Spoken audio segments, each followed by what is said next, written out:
are good. Okay, that only did it once. Minimizing you. Going to the live tab. Upcoming. I don't know why it says upcoming. Why does it say oh, wait, no, there we go. If I refresh it again. Okay, I don't understand that, but I think we are live. Except I don't see the chat. It's always something. Chat. Is the chat going to work? Come on. There we go. I'm figuring this out slowly. Hello, everyone. And welcome to, or welcome back to, honestly, I don't even remember where I left off with this game. But the Minecraft map I played a while ago made me want to play this. So, and I never actually finished it on the channel, so why not do it in a live stream? And we'll see how far we'll go. I don't know if I'll go through all of it or not. We will just have to see. Probably one of my favorite narration games.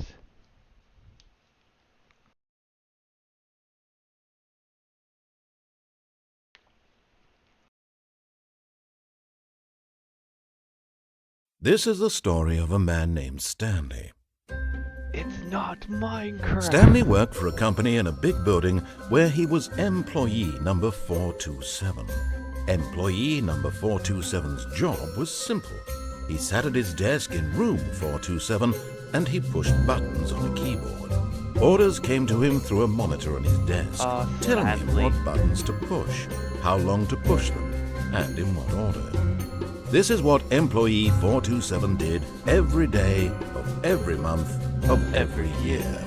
And although others might have considered it soul-rending, Stanley relished every moment that the orders came in, as though he had been made exactly for this job. And Stanley was happy. And then one day, something very peculiar happened. Something that would forever change Stanley.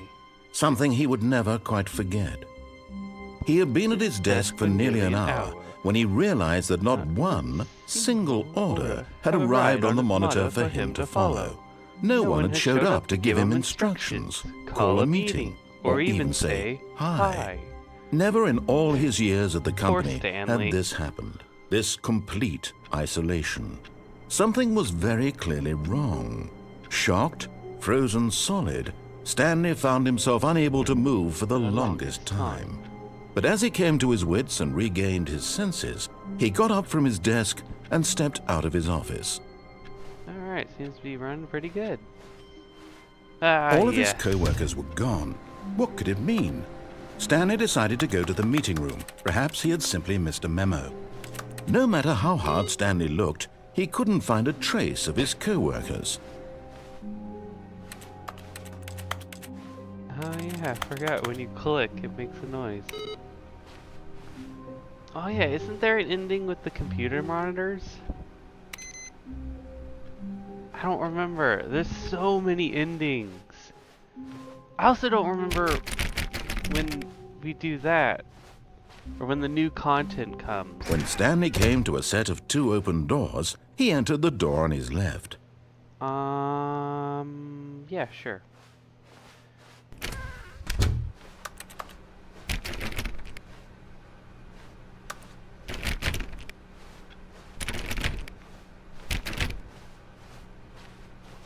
Yet there was not a single person here either. Feeling a wave of disbelief, Stanley decided to go up to his boss's office, hoping he might find an answer there. Honestly, I forgot. There's like some very interesting hidden stuff. Get Chris out of the broom closet. Not cost efficient. Who moved my desk? Huh. Like, with the Ultra Deluxe, it added some interesting stuff, which I don't know if anyone's actually made a theory on or not. The broom closet. Stanley stepped into the broom closet, but there was nothing here, so he turned around and got back on track. That's funny. I guess for this Coming time to a staircase, Stanley we'll walked follow upstairs the to his narrator. boss's office.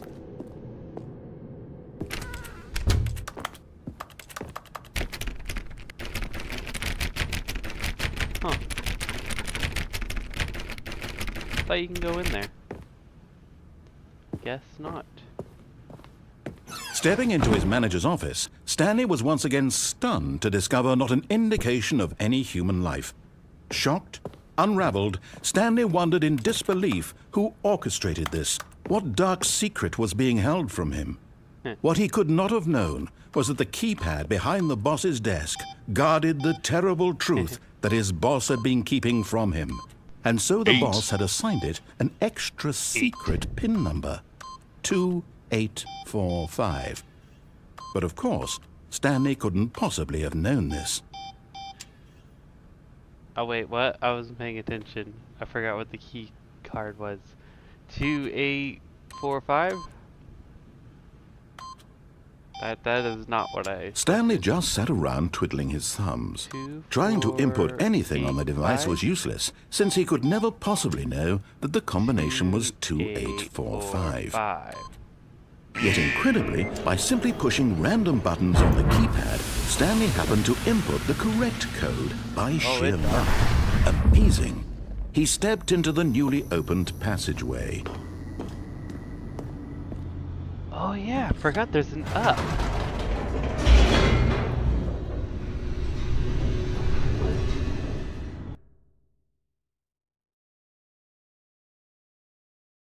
Wait, what happens if you go up? Descending deeper into the building, Stanley realized he felt a bit peculiar. It was a stirring of emotion in his chest, as though he felt more free to think for himself, to question the nature of his job. Why did he feel this now, when for years it had never occurred to him? This question would not go unanswered for long. Actually, we're gonna go up.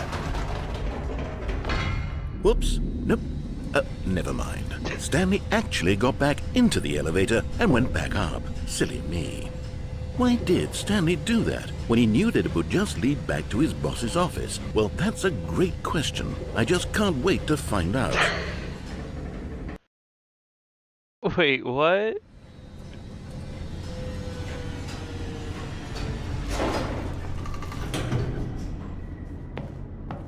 Oh, I didn't know. Here we are, Stanley. It's your boss's office. Exactly the way it was before you got onto the elevator. It's still just exactly what it is. What a decision you've made to come up here and look at the office again. This has fleshed out the plot of the story in new and fascinating ways I could have never anticipated. It's that keen eye for storytelling that you have, an incisive rapid fire of critical plot points, one after the other, weaving a rich tapestry of uncompromising narrative. Wow. What are you talking about? I'm bolted to the edge of my seat. Uh-huh.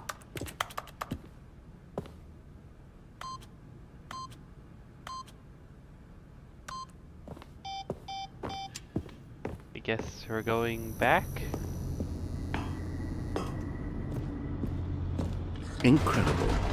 Now he's getting back into the elevator and going down again. What? Ladies and gentlemen, how does he keep coming up with all of this?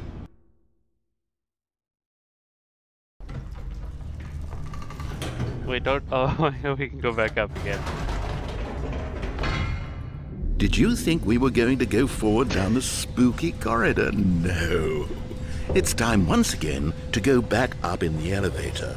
I can't even begin to grapple with what might be up there. Is it the boss's office again? Or what if it's the boss's office this time? The suspense is killing me. Ah, yes. What if it's the boss's office this time?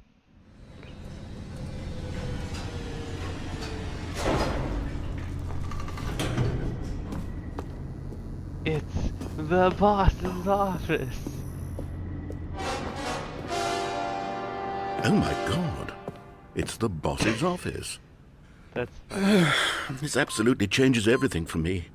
give me a time out here for a minute while I process this. Oh, wait, what? Okay then.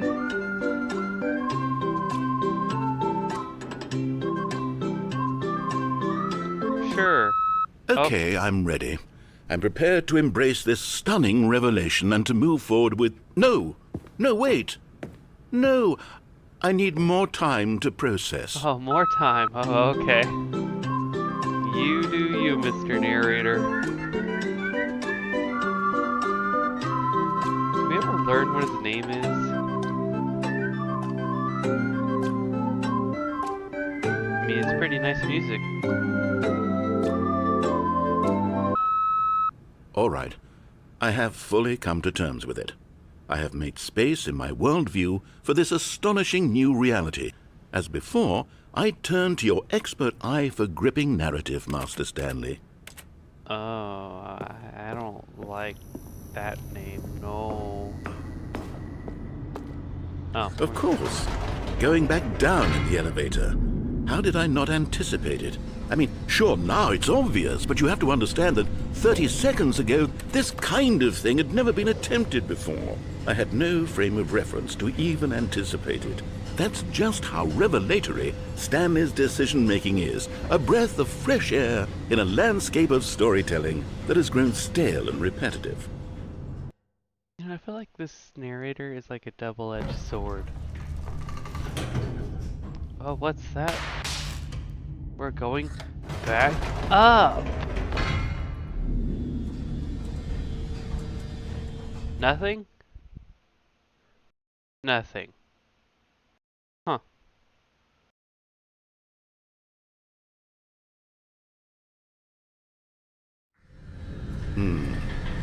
You know what? I've just thought of something. Hold on, let's stop for a moment. Don't you realize? It's the anticipation, Stanley. You and I, we have no way of knowing what will be at the top of this elevator. But the suspense, the agony of waiting and anticipating and having to guess, that's the real thrill. Oh, I simply don't want to let that feeling go. It's so precious, so fleeting. Why don't we take this elevator ride nice and slow? Okay. There we go. Isn't this so much more exciting? You know, Stanley, it seems like nowadays the only thing that audiences want is to be shocked as loudly and frequently as possible. They want big, explosive moments flung right in their faces from the very moment that things get started. But where's the tension? Where's the trust in the audience to build a slow and nuanced appreciation for the story, the characters?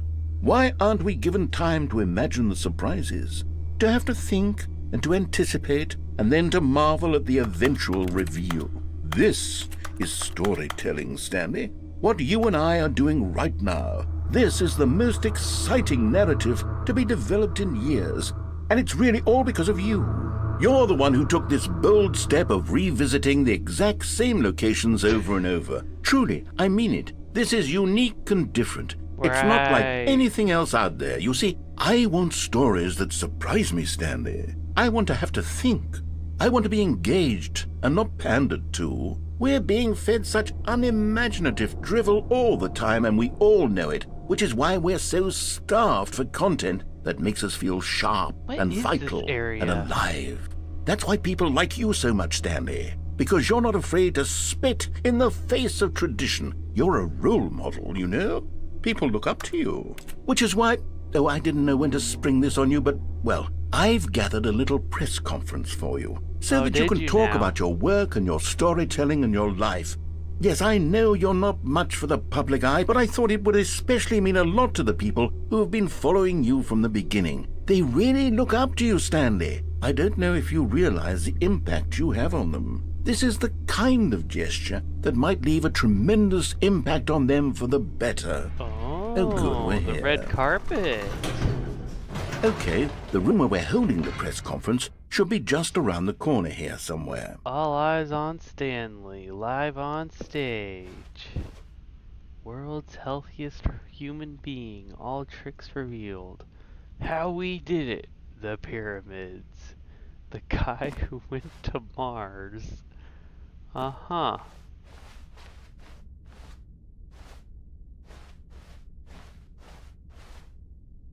An evening with world peace, baby. Ah, yes, here it is, just through this door. The Stanley Parables, Stanley. Tonight, live on stage. Stanley from the Stanley Parable. World's first sentient machine. Doing great. A conversation with Alexander the Great. All right, are you ready? I've told them you're going to speak a little bit about the nature of surprise in storytelling and what it means to craft a truly unpredictable narrative. Oh, don't worry, you'll do great. Just be yourself and speak from the heart. I'm really proud of you, Stanley. Okay, it looks like they're ready for you. Go get 'em. What? No one tells stories the way you do. Thanks for showing me that cool skateboard trick in the parking lot. Story? Stanley? Me? Uh-huh. Okay. The dude who came up with pizza. I'd want to see that. Uh-huh. Oh, Stanley, you're popular. My.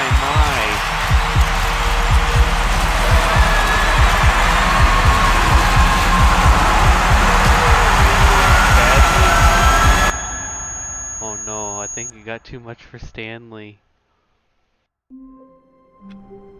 Did he have a heart attack? Poor Stanley. All of his co-workers were gone. What could it mean? Stanley decided to go to the meeting room. Perhaps he had simply missed a memo. I feel like they cut off abruptly. Here it is! New content! Oh, new content? What does that mean, new content? I was wondering if we'd have to do, like, how many endings we'd do before that would appear. Because I don't feel like I did much with the new content stuff. Hello, and thank you for playing the Stanley Parable Ultra Deluxe. As you may know, the Stanley Parable was a video game released in 2013 on home computers. After receiving critical and commercial success, it was expanded upon in 2022 with the Stanley Parable Ultra Deluxe, a reimagining of the game for consoles and home computers. 2022, really?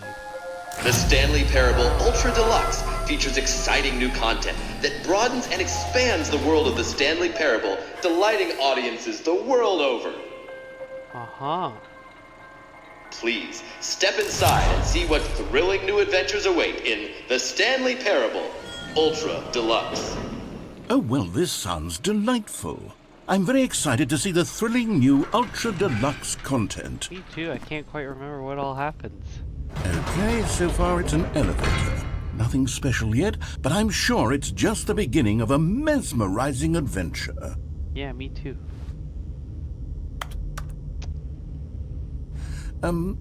Is it broken? What's going on here? Should we be moving somewhere or... Oh, here we go. All right, finally, at long last, it's on to the new content. I've never been more ready. Let's do it. What fun? I have to say, initial impressions of Stanley Parable Ultra Deluxe, mostly tedious. It's as if Oh, okay. Let's see the content. Give me the content, Stanley. Alrighty, here we go. The jump circle. All right, let's see. It's the jump circle.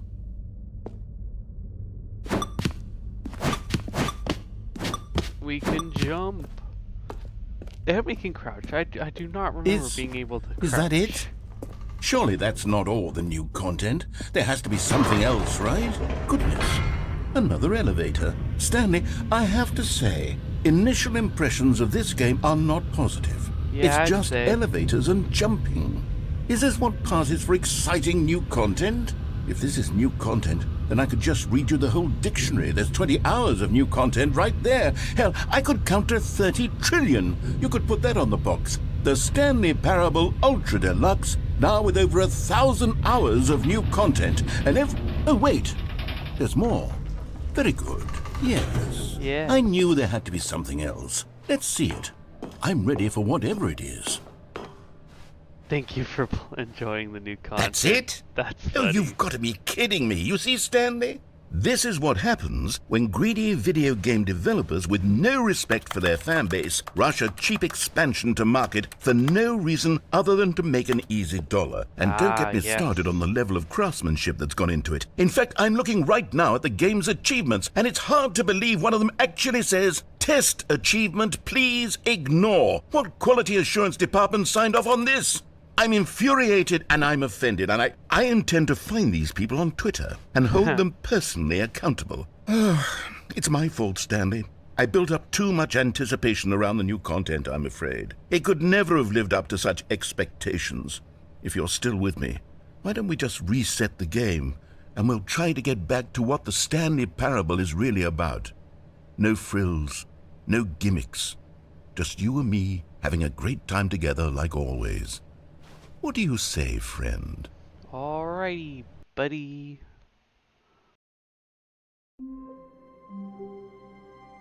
Oh.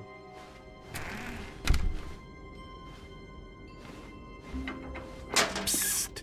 Stanley! Yeah. Come over here! In the vent! I want to show you something! Give me a second. Oh.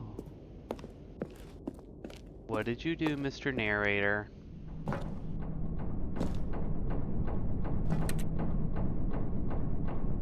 Coffee nut. That's funny.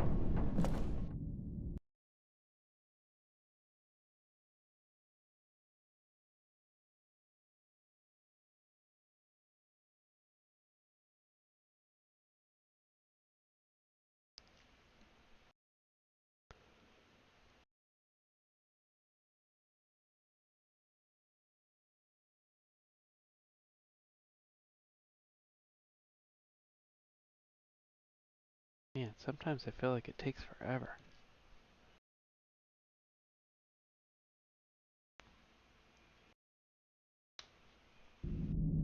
Ah. Here we are. Okay, you remember how cheap and unsatisfying the new Ultra Deluxe content turned out to be? Well, it got me thinking about the past and how much better the Stanley Parable used to be. So I made something special and tucked it away here where the game's developers won't find it. Just our little secret. Take a look. I call it the Memory Zone. It's where I've been storing all my favorite memories so I can relive the peak experiences of my life whenever I want.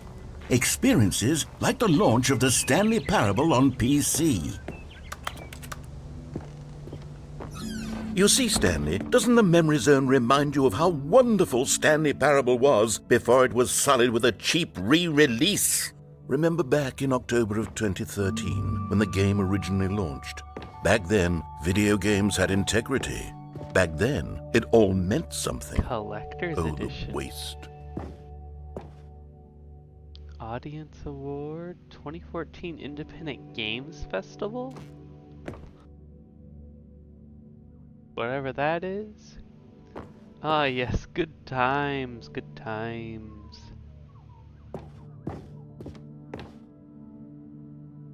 The original remake.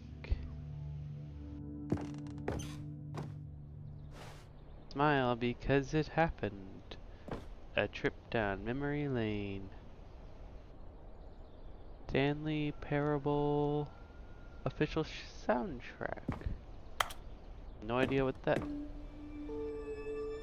Demolition. Oh, a demo.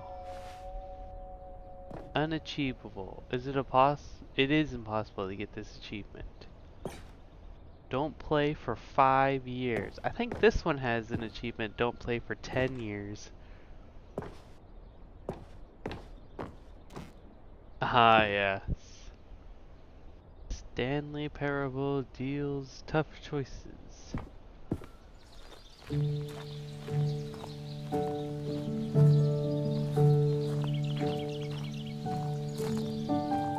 And over here is where I keep reviews of the Stanley Parable. Like this stunning triumph of games journalism, 10 out of 10 from Destructoid.com. James Stephanie Sterling writes, and I quote, "Where so many games that aspire to be more than games end up less than any form of art, Stanley Parable strives and then succeeds to be every game ever created." Did you hear that, Stanley? Every game ever created. That's how grand and all-encompassing the original Stanley Parable was. It was literally every game ever created. It was Skyrim. It was Persona 3. It was all of them. And now, it's nothing. It's no games at all. It isn't even the Stanley Parable anymore. It's just a husk now. A lifeless husk with an hour of new elevator content. I think this is really getting to the narrator. That's just a picture of Portal. You are playing the Stanley Parable. Yes, yes, yes. The original remake.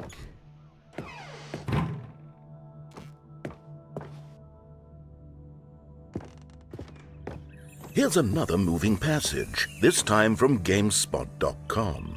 The Stanley Parable is both a richly stimulating commentary on the nature of choice in games and one that offers some of the most enjoyable, surprising, and rewarding choices I've ever been confronted with in a game. 9 out of 10. Don't you get it, Stanley? The game was perfect. It didn't need anything else. It didn't need new content. It just needed to be left alone, to spend the rest of time collecting dust in the hallowed hall of beloved video game memories. I mean, that is true. You make some excellent points. The serious room. Man, part of me wants to play this demo now that I've seen time and time again. These were simpler times, Stanley. But I wouldn't give to go back to have it all over again. Now what's down here? Wait, hang on. I don't recall this part of the memory zone before. What's this? What's down here? Ah, yes. Oh, no. The reviews. God, no. Stanley, it's a collection of reviews from Steam, the online video game distributor. I haven't looked at these in years. I can't even imagine what's been collecting down here. No. Surely these reviews were glowing as well, weren't they? The reviews got to the narrator. Honestly, I could not be bothered to play this game to full completion. The narrator is obnoxious and unfunny, with his humor and dialogue proving to be more irritating than entertaining. Unfunny! I'm not trying to be funny. I'm trying to make a serious work of art. I suppose I could write up a handful of gags to insert into the Stanley Parable, but the game is already such a densely layered web of profound philosophical insights that I can't even imagine where I'd have the room to stick them. I think it's really getting to him.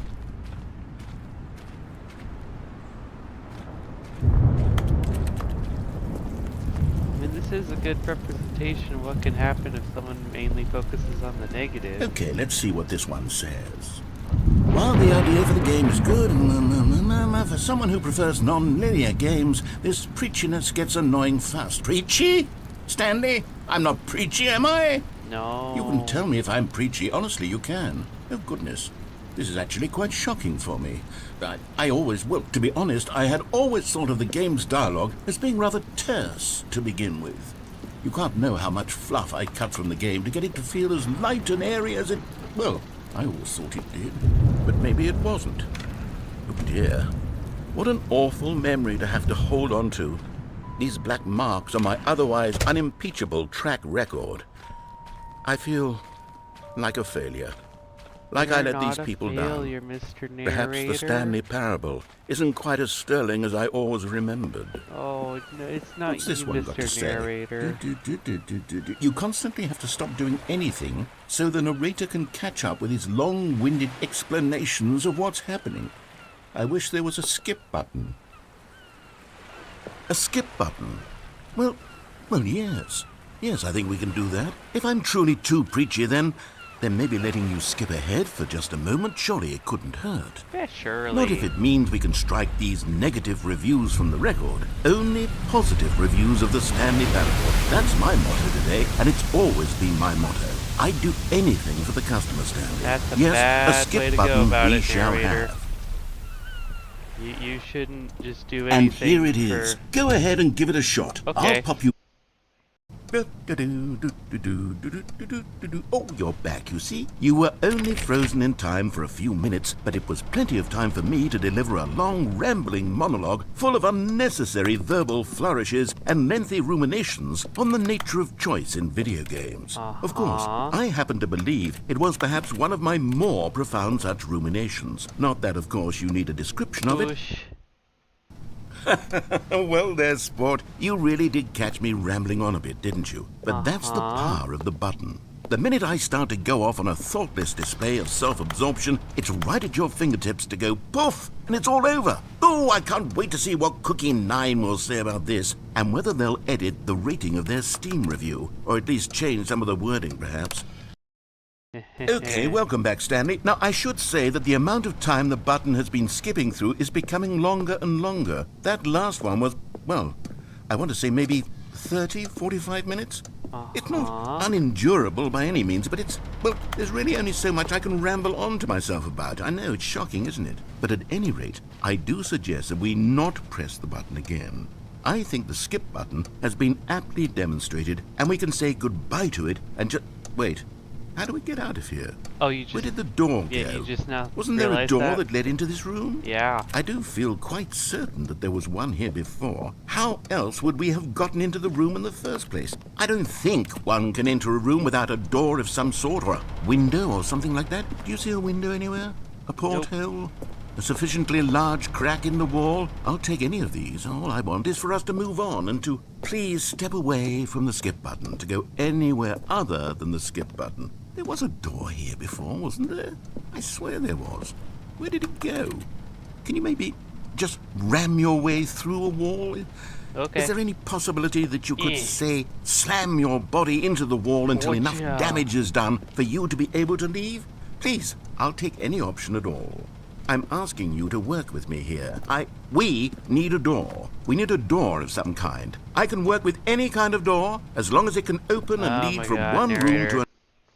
Stanley, please don't push the button again. It's been 12 hours. 12 hours. You've just been frozen there. I don't know why the skips are getting longer, but they're really, truly getting longer, and my God, there's no way out of the room. Stanley, the door is gone. It's completely gone. I've looked at it from every angle. I've checked every one of those walls 1,000 times, and there's no door, Stanley. Well, you know there's only one way to go. Oh, Stanley, you're back. Oh, dear God. You're back. Oh, my goodness. I have someone to talk to again. Stanley, I think it's been a week. A week? Or 2 weeks. I've been sitting here all that time, just sitting here, not a single person to speak with. And you'd think that that's just how it's all. Oh, hello, it's Narrator? you. You're here again, welcome. I have had time to think about you and about us and about everything we've been through. I've had so much time. I stopped keeping track after a year. Have you ever sat down in one place and not moved for one entire year? Let me describe it for you. To begin with, no thanks, only Mr. Narrator. Narrator? Narrator. No? Okay, then. Oh God, that is annoying. Jesus Christ. Mr. Narrator, I think that needs a new battery. But they didn't understand the game was never meant to be funny. It was meant to have a point. It was meant to speak to the human condition. But where are the jokes? Where are the jokes? They bemoaned, they screamed, they gnashed their teeth and said, entertain us. It wasn't enough. They had to leave a pathetic little thumbs-down review. Narrator. Narrator. Oh dear. Well, the clock fell. can't read that at all, but here we go. The end is never the end, is never the end, is never Poor the guy. end, is never the end, is never the end, is never the end, is never the end, is never the end, is never the end, is never the end, is never the end, is never the end, is never the end. You can make that into a rap. Oh my, that's really starting to leak now. Mr. Narrator, you might want to take care of that. Ooh. That's pretty yikes. Sunlight! Narrator, we're almost out, I think. I don't know why I'm still talking like the narrator's there. I don't hear him at all anymore. I think he's gone. Why is it laggy?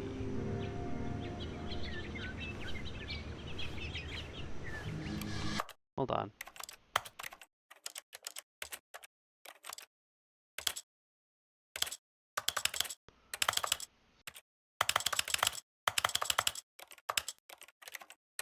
Maybe if I turn that down.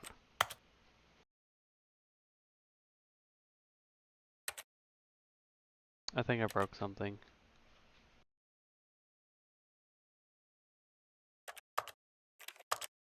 I didn't mean to do that. That's my bad. Oops. Psst! Stanley! Come over here! In the vent! I want to show you something! Laggy. Why is it stuttering a bit? Okay, you remember how cheap and unsatisfying the new Ultra Deluxe content turned out to be? Well, it got me thinking about the past. Hold on. Maybe this time I won't be dumb and accidentally. What if I turn that off?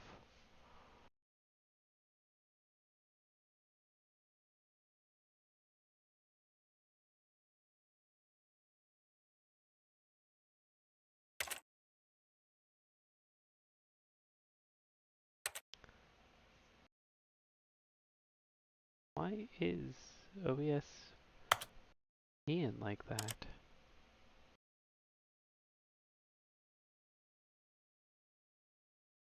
That's weird. Maybe it's just my screen.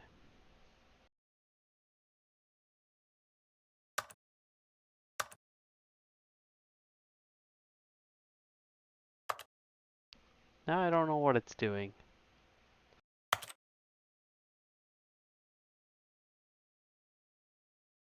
And how much better the Stanley Parable used to be. Hold on. So I made something special and tucked it away here where the game's developers won't find it. Let's Just see our little secret. Take if a it look. actually looks like that in the live stream or not. It might just be my screen. I'm not I sure. call it the memory zone. Yes, It's that's where the I've been memory storing zone. all my favorite memories so I can relive the peak experiences of my life whenever I want. Experiences like the launch of the Stanley Parable on PC. Yes, You see, Stanley, doesn't the memory zone remind you of how wonderful Stanley Parable was before it was sullied with a cheap no, re-release? Remember No, back it's in just my October of screen. 2013 when the game... Weird. And over here is where I keep reviews of the Stanley Parable. Like this stunning triumph of games Yeah, I don't know why journalism, OBS 10 out of is 10 being from like that, but it seems Destructoid.com. fine, so James Stephanie Sterling we're gonna writes, go with and I that. quote, "Where so many games that aspire to be more than games end up less than any form of art, Stanley Parable strives and then succeeds to be every game ever created." Yes. Did you hear that, Stanley? Every game ever created. That's how grand and all-encompassing the original Stanley Parable was. It was literally every game ever created. It was Skyrim. It was Persona Getting to 3. your head, It was all Mr. of them. Narrator. And now, it's nothing. It's no games at all. It isn't even the Stanley Parable anymore. It's just a husk Oh, whoa. now. A lifeless husk with an hour of new elevator content. Oh, you. Oh.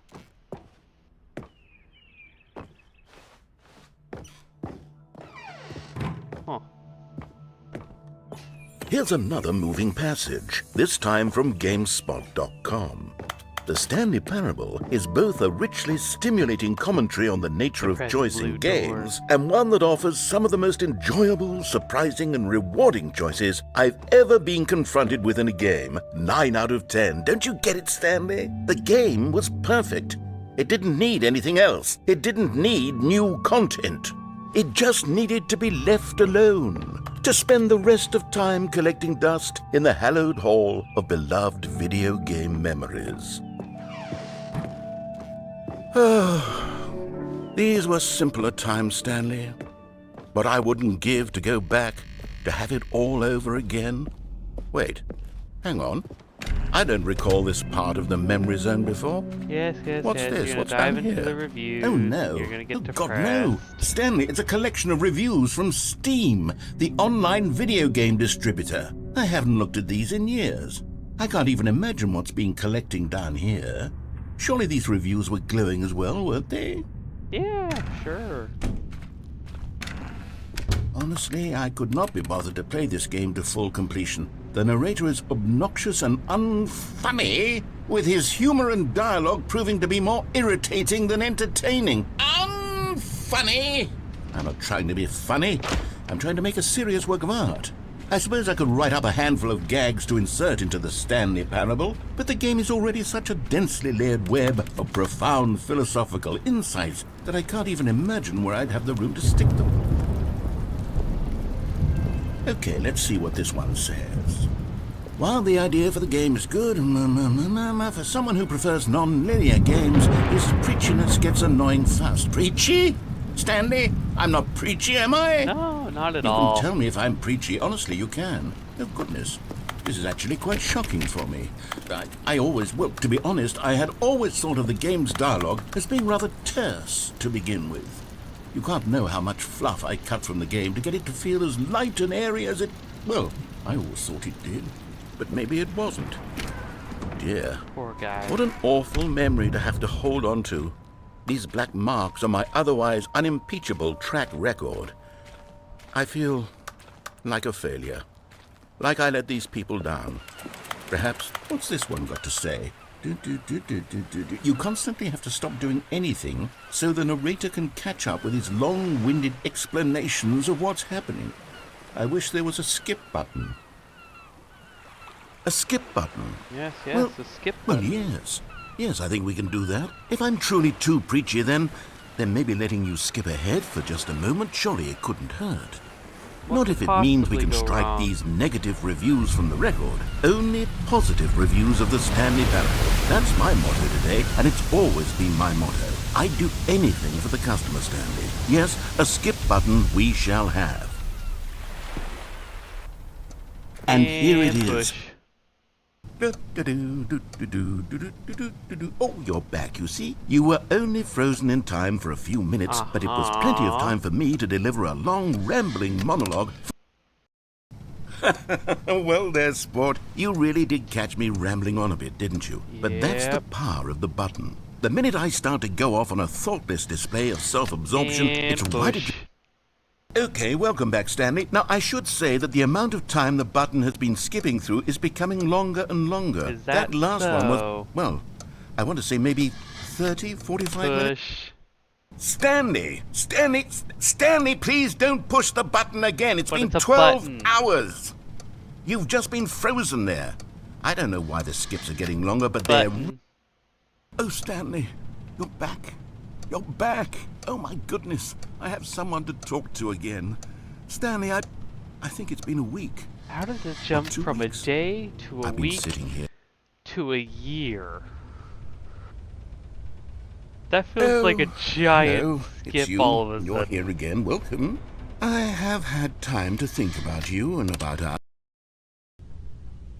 And now he's gone.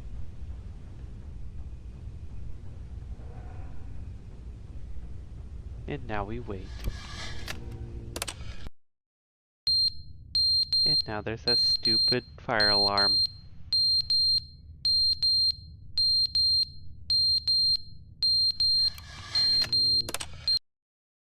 But But they didn't understand the game was never meant to be funny. Poor It was meant to guy. have a point. It was meant to speak to the human condition. But where are the jokes? Where are the jokes? They bemoaned, they screamed, they I think we're almost there.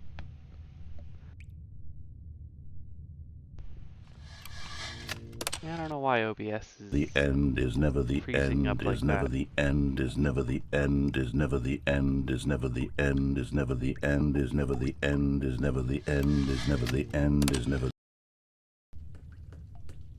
Alright, now it's doing the leaky. The next one should be broken. Yes. And then the next one should be lively. Yes, or light passing in. And then plants. Alright, now we're caught up. You can see a tree up there.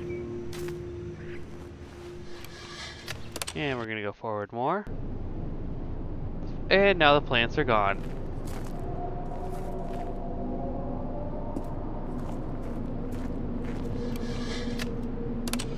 Wonder how much time has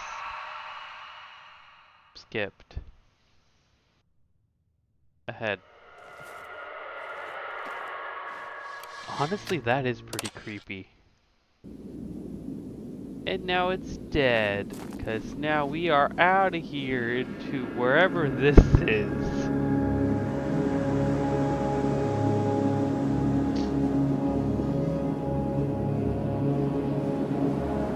Which is interesting, because this looks similar to the epilogue. Or, I think anyway, I don't actually remember. I know I got to the epilogue, but I don't quite remember what happened.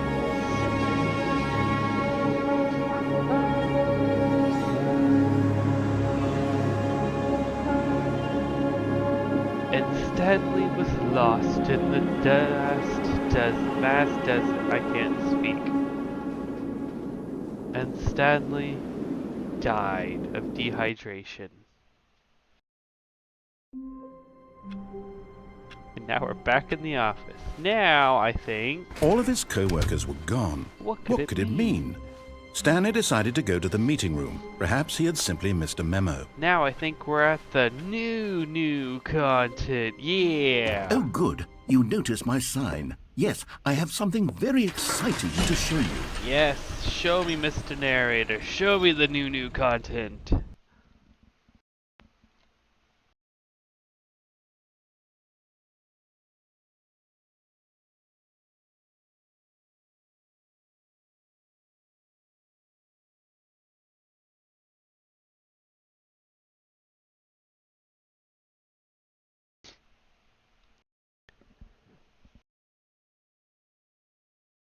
Take forever to load. Cool.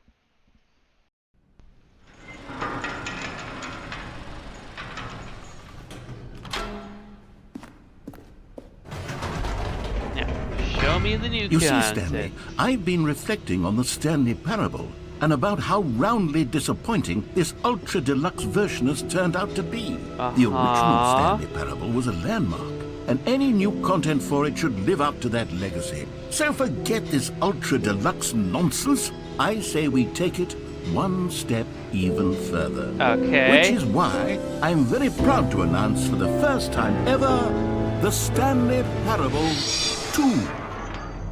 Oh yeah, I forgot about that. Yes, you see, isn't this far superior to a measly re-release with a few minor additions? Think of all the new territory we'll cover with a fully-fledged sequel. An entirely new experience, built from the ground up. Why, there are so many possibilities. It could go in so many different directions. This is what fans have truly been asking for. I mean, probably. calling it the Stanley Parable 2 is just so much catchier than Ultra Deluxe, don't you think? Yeah. Ultra Deluxe? What does it even mean? New content But the is Stanley out. Parable New 2, content part now 2 that's an is artistic in. statement right there. It's future-oriented. It screams progress and innovation and long-term Tudor. franchising potential. Oh, wow. Huh. 2 ferns. What could it mean? Now, to be clear, I haven't quite nailed down what exactly the Stanley Parable 2 is going to be. Yeah, what but even let's would a take a look at sequel some of the would be? features I've been developing for it. I figure that if I can loosely organize a handful of interesting concepts, that surely the game will sort of naturally spring up around them. It'll all work Okay. itself out. Game development is much more of a fuzzy magic than anything scientific or logical, really. That is kind of true. The Stanley Parable 2. Here we are. Go on, try out some of the new features. The button that says the name of the player that is playing the game. For the Stanley Parable 2, I asked myself, what do players really want? And of course, the first and most obvious answer is that they want to be individually recognized and validated as people. So with that in mind, my first addition to the game is this button which speaks the name of the person playing the game. Isn't that wonderful? Yeah.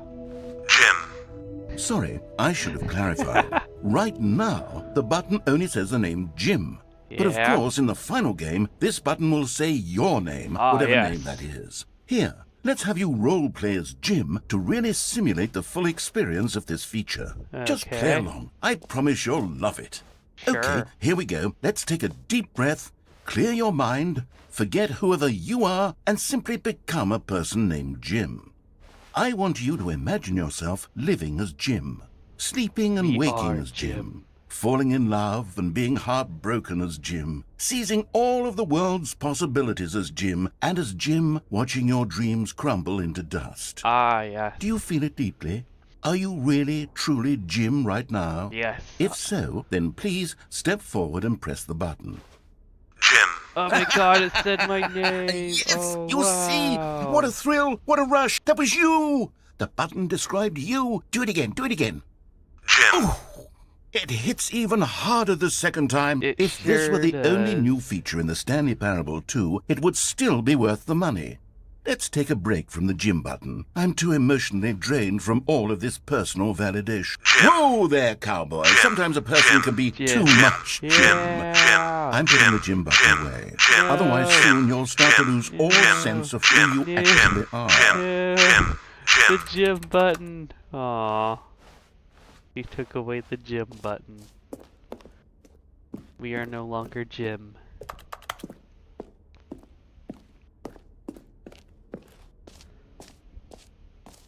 Why is there sometimes just these random doors on walls? It's so random. I suppose I could allow only people named Jim to play the Stanley Parable 2. That would actually save me the work of finishing this feature. Ooh.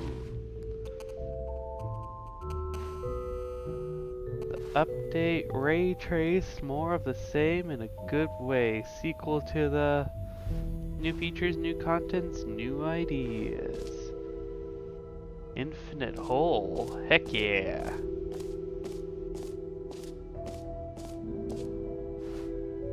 That's a cool image. You are here. Let's go to the infinite hole. No screenshots. Okay, I'll be honest, I haven't yet decided on this one. I think that in the new version, the office could use a bit of decoration, like balloons. But I'm undecided on Get Well Someday and Happy 12th Birthday. Which would you go with? Oh no. Hold on. I broke something. Oh, wait. Oh no.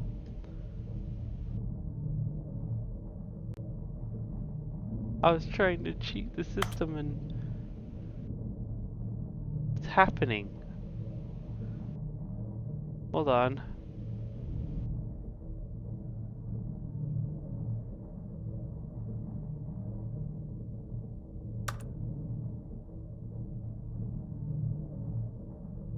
Now the game is...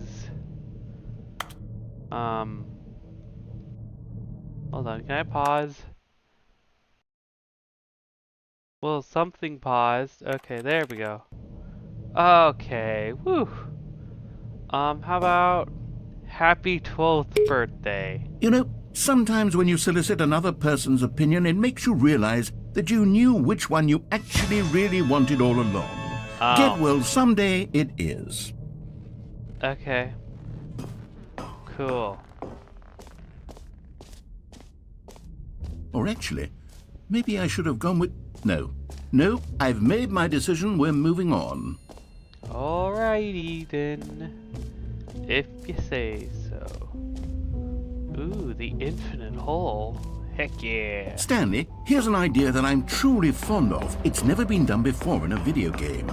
This is in fact a hole that you can fall down forever. That's right. Sweet. Infinite falling. You can fall until the end of time if you like. A stunning leap forward. You see, isn't it wonderful? One of my more ingenious concoctions, if I do say so. Now then, since you've gotten to see the infinite hole, you can press the teleport button to pop back up to the top, and we can continue onward. No. We're going to experience this hole. Now, I don't mean to be a bummer, but I do recommend you use the teleport button to go back to the top. Nope. Maybe do it on the sooner rather than later spectrum of things. Why is that, Mr. Narrator? Why do you want me teleporting to the top? Okay, Stanley. I don't know quite how to say this tactfully, but it's possible that I slightly exaggerated the infinite nature of the hole. Is it a very, very deep hole? To be certain it is. It's an extremely deep hole. I don't want anyone to say that it isn't an astonishingly deep hole. It is. Is it infinite? Well, that sort of depends on your definition of infinity.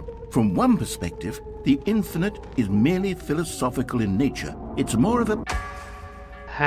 Okay, well, good for you. You found the bottom of the hole. You found me out, Stanley. I'm a liar and a cheat, and you're so clever. Look, I think the issue here is just that you're unusually fascinated by falling. What normal person actually wants to fall infinitely? I figured the hole was as deep as anyone would actually need. Don't you put this on me. Maybe you're the problem. Look, things got a little heated there. I think we both said some things we didn't mean. Why don't we just put all this behind us and agree to just call the hole mostly infinite? Sure. If that works for you, then go ahead and press the teleport button to warp up to the top of the hole and we can move on. I'll just be up here when you're ready. Great. Now, I'm very excited. Oh, for heaven. You see, I was right. The problem is you. The problem is that you like holes too much. Not normal. A normal person would have said, yep, that's an infinite hole right there. Goes on forever till the end of time. Don't need to see it all, but not you. Oh, no. You have a weird sort of... Oh. Did the hole seem even shorter to you this time? I couldn't help but feel like you spent a little less time in there than you did before. I mean, admittedly, I didn't make an infinite hole, but I didn't think it was that not infinite. Well, I suppose once again there's nothing to do here. If you decide you've had enough of the hole, you can hit the teleport button and come join me up above. Okay. Had enough? I'm positively thrilled. Gosh, how could I have guessed? You're back in the hole. If this starts to become a thing where... Wow. Okay. Yes. I'm starting to become extremely certain that the hole is not only not infinite, but that it's growing steadily less and less infinite. I suspect that I'm starting to hit the point where it's no longer feasible to call the hole infinitely deep, even by the lax overall standards for accountability in marketing. What's going on here? Stanley, I have no explanation for the uncertain nature of the hole's length. Here, let's try something. Let's pop back up to the top, and we'll see if it gets any shorter. Okay. Well, there it is. The shame of my lie has come to haunt me. How is this still appealing to you? I know you're obsessed with holes, but at this depth... I just can't see this scratching the itch. Oh, who am I to judge? You just do whatever it is you're here to do and hit the teleport button when you're ready to move on. Okay.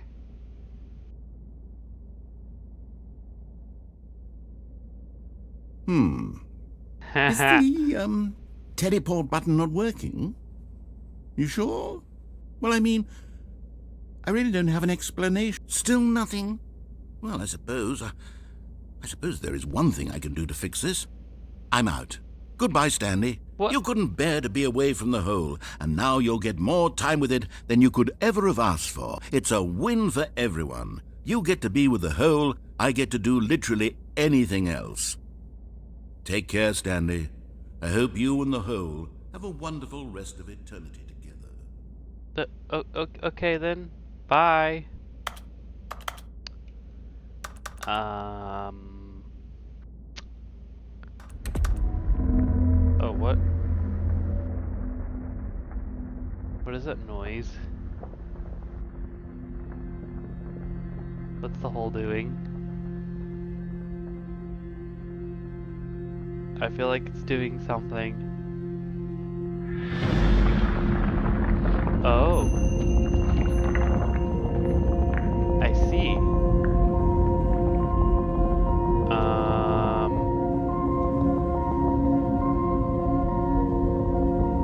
Bye, narrator.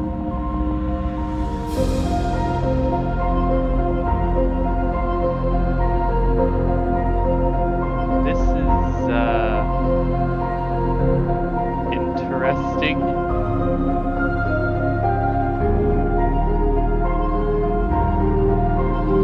Change perspective. Oh, whoa. Oh, yeah. Nice. Cinematic. Oh, yeah. Stanley is the Stanley Parable. Such dramaticness.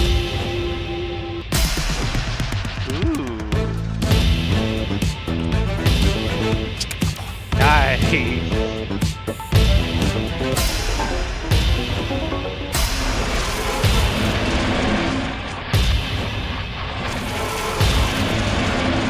What am I doing right now? Ooh.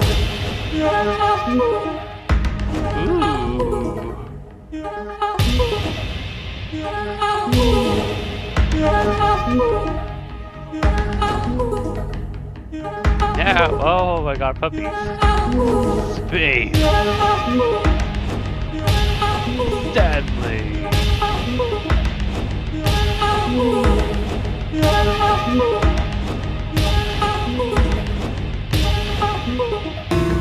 Oh wait, what?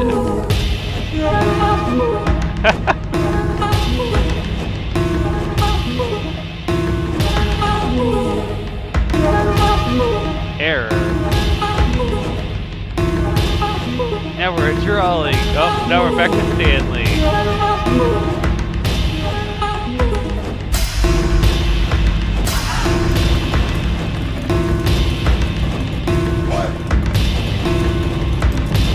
Ah, yes. Stanley! What? Oh, good, huh? you're awake. Oh, it seems you had sort of dozed off there, drifting away into dreamland. But we can't have that, Stanley, because this hole is just so darn fascinating that I want you to be wide awake for every second of it. You don't want to miss a single moment. But so how about if I just pop in from time to time and wake you up to keep you really, truly focused on the hole? From the looks of things, you and I will have many, many years here in this hole, and I'm looking forward to all of them. Stay alert, Stanley. I'll be back.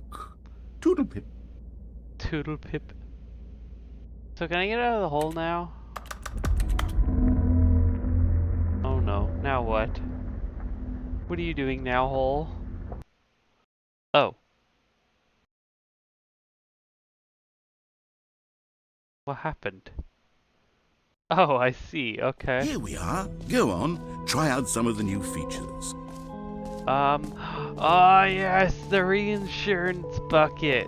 The thing that changes a lot of endings, I A do common believe. complaint of the Stanley Parable was that it was confusing and paradoxical, that it engendered a chaotic sense of reckless despair in those who played it. Well, I'm happy to say that after much consideration, I've engineered a clever solution to this fundamental problem with the game. Okay. It's the Stanley Parable Reassurance Bucket. Yes, You the see, bucket Stanley, that adds anytime so you're much holding the weirdness bucket, to the game. a sense of calm and ease will fill your mind and your heart. It's true.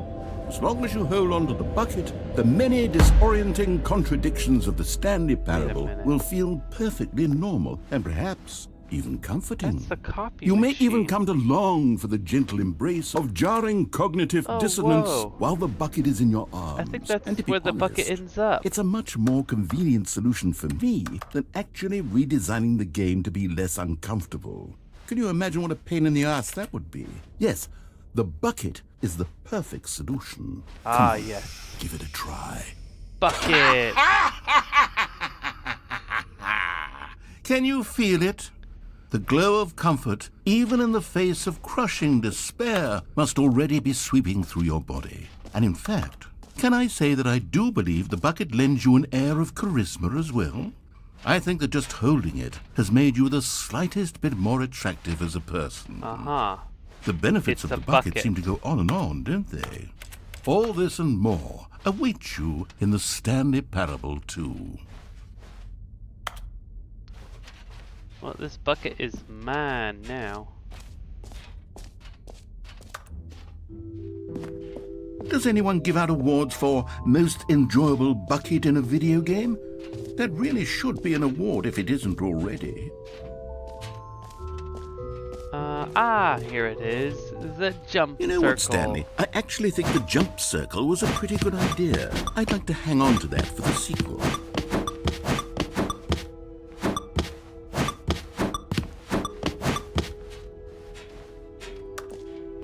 Free, new and easy achievement. I can't believe it's that simple.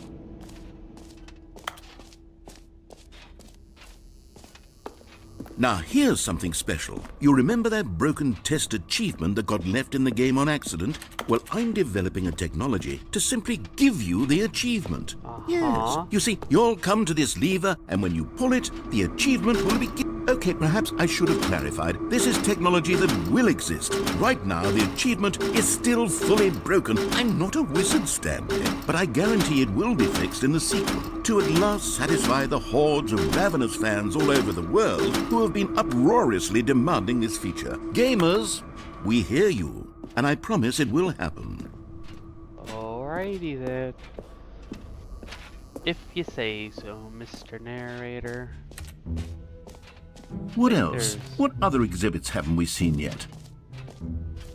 The stand... or what the heck are they called? Ah, collectibles. Now it's a real video game. In the Stanley Parable 2, you'll run around gathering up these miniature Stanley figurines. And what's truly innovative is that there will be no reward for collecting all of them. I don't want to stifle the intrinsic joy of watching a number go up. You simply collect all of them, and then you move the hell on with your unremarkable life. What is it about these? Nice. Alrighty then. God, it really is the worst when you collect everything in a video game and then they give you a big fancy reward for it. Absolutely tragic. Oh. I think I've seen it all. Epilogue. What do you mean epilogue? Now hold on a minute. Oh, there's more. Settings World Champion? What? Oh, come on! Narrator! Seriously? Ha ha ha ha ha, you're very funny. That's new? What's new? What's in here? Epilogue. An epilogue would be fun, wouldn't it, Stanley? Yes, yes, it will go at the end of the, well, we'll figure that out later. Oh. That was it. Okay. Alrighty then. I think we about got all of it, I think.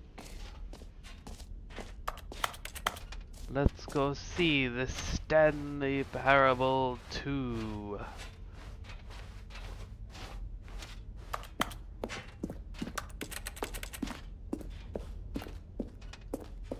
All right, have you seen everything you wanted to? Ready to move on now? Yes. Let's do this. That is a really cool image. So, Stanley, what do you think? Do you like all of the new features? Yes, I know it's not exactly clear yet how exactly these features will come together as one single coherent video game, but I can feel it in my soul. It's going to work. There's definitely a good game in there somewhere. Say, let's do an experiment. I'll arrange these new features together, and we'll see whether or not it coheres into a meaningful gameplay experience. Okay. Are you ready? Here it is.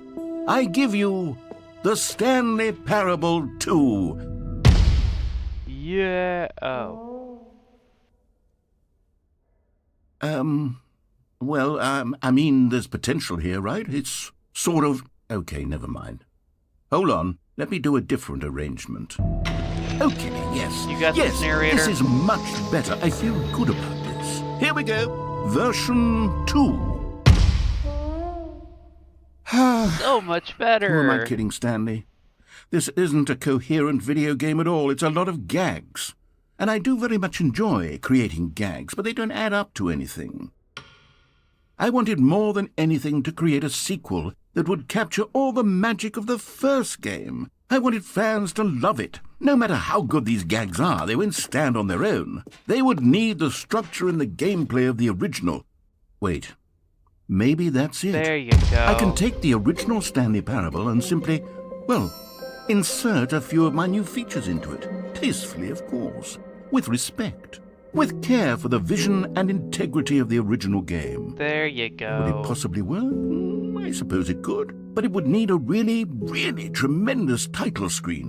A title screen that says with bold and uncompromising conviction, "This is the Stanley Parable 2. You got this, Mr. Narrator. Let me see if I can whip something up. All right, perfect. Go ahead. Take a look. The Stanley Parable 2. Honestly, I do like this title screen. 10 out of 10. This is the story of a man named Stanley. Stanley worked for a company in a big building where he was employee number 426. Alright, let's see this new stuff. All of his co-workers were gone. What could it mean? Stanley decided to go to the meeting room. Perhaps he had simply missed a memo. No matter how hard Stanley looked, he couldn't find a trace of his co-workers. There it is. Stanley picked up the bucket. That one little thing will be whole new endings now. Stanley clutched the bucket tightly to his chest and entered the door on his left. No. No, This was not the correct way to the meeting room, but Stanley had felt the bucket calling to him, telling him that the employee lounge was simply the place to be. And here it was. Had the bucket turned out to be correct? Was this better than the meeting room? Yes, Stanley thought to himself. Yes, perhaps it truly was. How insightful the bucket turned out to be. Ah, yes, the bucket. No, never mind. The bucket was wrong. Stanley took the door on his left to go back to the meeting room. No, actually, we're And so the two of them detoured through the maintenance section and walked straight ahead to the opposite door. No. We're going down. Now, I do believe originally this was to the Adventure Oh, Line good, one. Stanley. I'm glad you found your way here. I knew you'd find this place eventually. What the what? You see, your friends and I are concerned for you, Stanley. We've come together here because we care about you very much. It's this bucket you're carrying around everywhere. The bucket isn't even from the original Stanley Parable. It's just sequel content. We're the ones that matter, Stanley. Classic characters from the first game, like the Adventure Line and the Broom Closet. Because that's what fans want from a sequel. They want more of their favorite jokes, not this bucket that they've never seen before. Pencil sharpener. Yes, I know I'm the one who gave you the bucket, but you're spending too much time with it. Don't you want another story involving the Adventure Line? We could make the Adventure Line go somewhere new. Yes, yes, that's what the fans want. Whee! Look at that wacky line. Who knows where it'll go off to next? Oh, and it played some silly music as well. Yeah.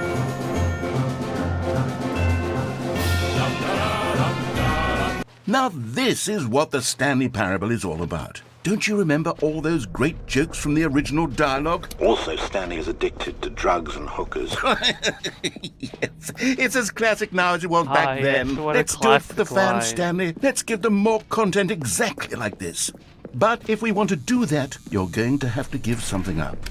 Don't you get it, Stanley? We need to get rid of the bucket. No. That's why I'm very proud to introduce a brand new character. This is the Bucket Destroyer. No. I think it'll make a wonderful new addition to the rich lore of the Stanley Parable. True, it also was not in the original game, but it's such a well-fleshed-out character with so much personality that to me it already feels as though it's been part of the cast all along. Don't you agree? Can you guess what the Bucket Destroyer does? Surely you don't need me to spell it out for you.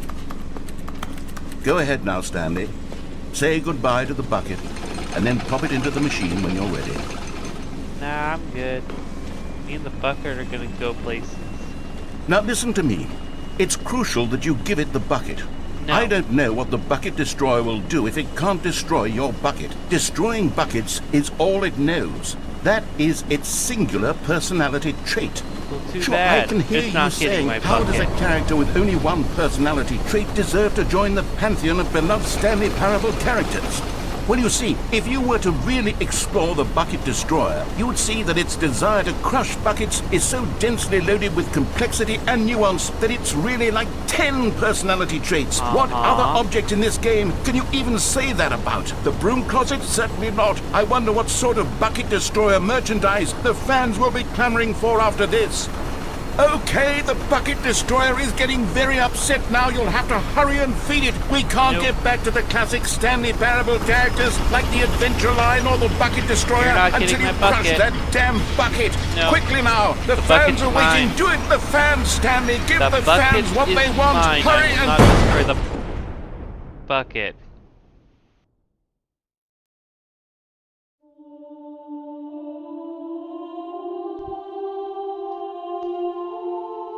Bucket Destroyer, my prized creation. You had so much potential. We were going to do such marvelous things with you, tell such spellbinding stories about you. All of it squandered now. Goodbye, new friend. For the moment in time that you were here, you were magnificent. I'm sure it was. But it's still my bucket.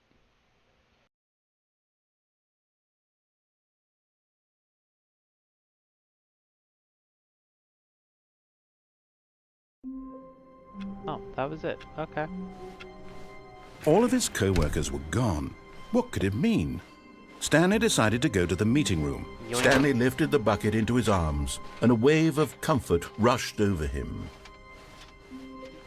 Now, let's Stanley see here. clutched the bucket tightly to his chest and entered the door on his left. Yes, yes, yes. Still no one was here. Stanley I needed the remember bucket's right. warmth and There comfort now was- more than ever. Perhaps his boss's office was where he'd find answers. Oh, No. Stanley, can you feel it? The Broom Closet. It wants the bucket. You can No. feel that, can't you? The aura of jealousy, it's as clear as day. This coming to a staircase, Stanley and the bucket walked closet will upstairs not to the have my boss's bucket. office.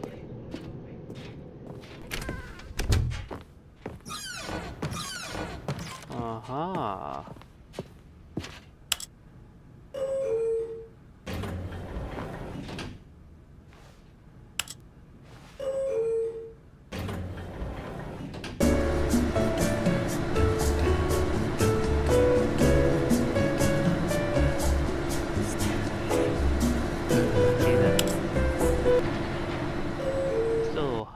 Don't understand that at all. Now, if I remember right, if I just kind of finagle my way...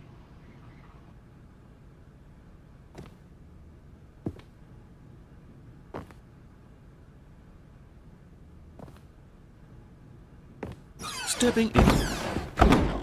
Aha!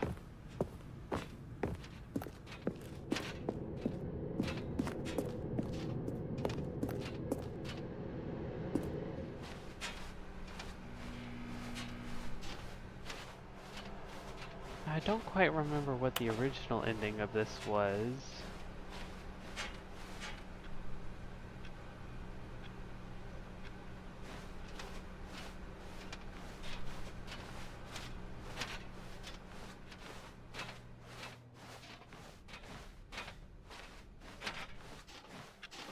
Let's see here.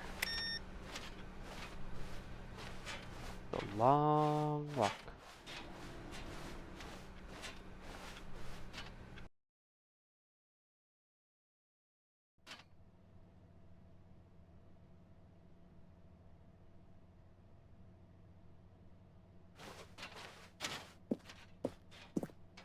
Actually, if I remember right, isn't this the ending where it's like the stars or something, and then you jump downstairs or something like that? I don't quite remember.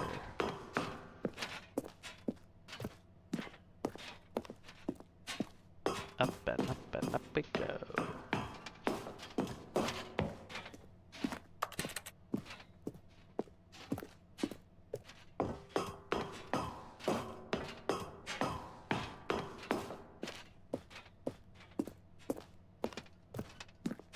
So much walking. I think it's one more story up, I think.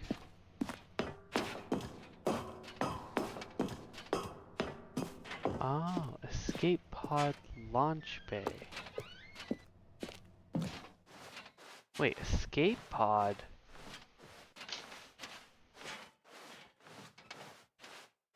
What? Oh, what?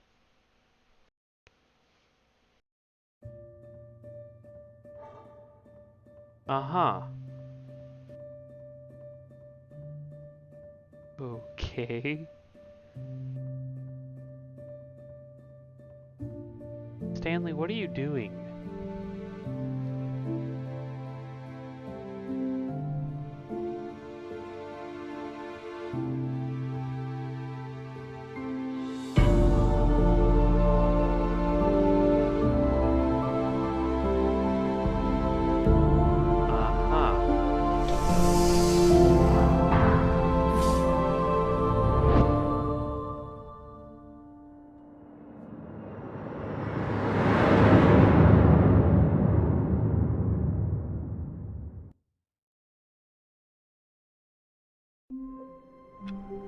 Okay then.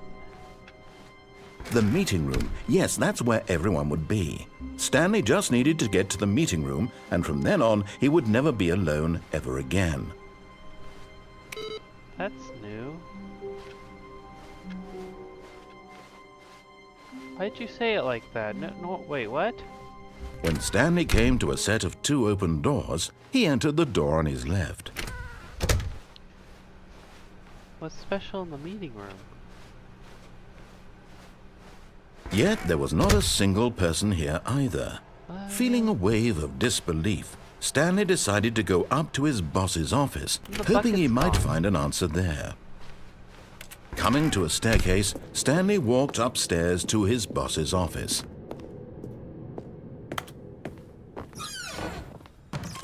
Oh, We hello. found one of them. One of the miniature Stanley figurines. Remember, no reward for collecting all of these, only the intrinsic pleasure of a job well done. You can't buy that sort of happiness, Stanley. God knows I've tried. So, I implore you to savor each and every moment you come across one of these beautiful figurines.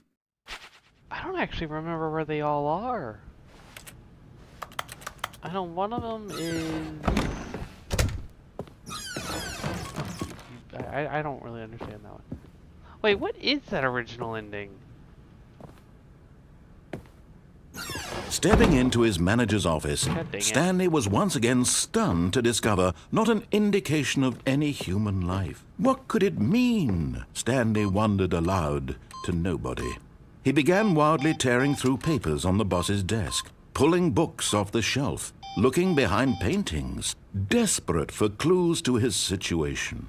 But his attention was caught by a keypad behind the boss's desk. What could its purpose be? In fact, this keypad guarded the terrible secret that lay buried below his feet. And so the boss had assigned it an extra secret PIN number, 2845. But of course, Stanley couldn't possibly have known this. Yet incredibly, by simply pushing random buttons on the keypad, Stanley happened to input the correct code by sheer luck. Amazing. He stepped into the newly opened passageway.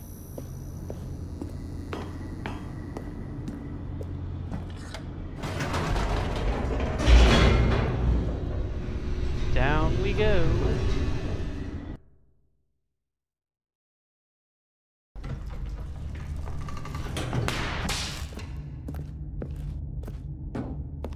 Stanley walked straight ahead through the large door that read Mind Control Facility.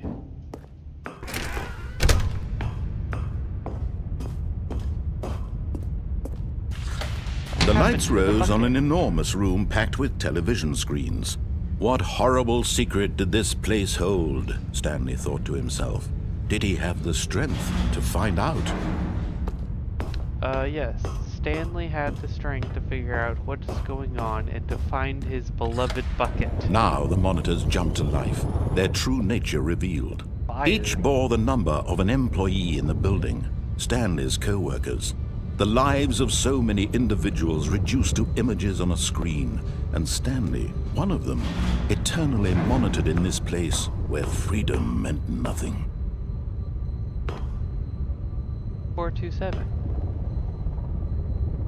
Oh yeah, that is Stanley's office. Whoosh. This mind control facility, it was too horrible to believe. It couldn't be true. Had Stanley really been under someone's control all this time? Was this the only reason he was happy with his boring job? That his emotions had been manipulated to Higher. accept it blindly?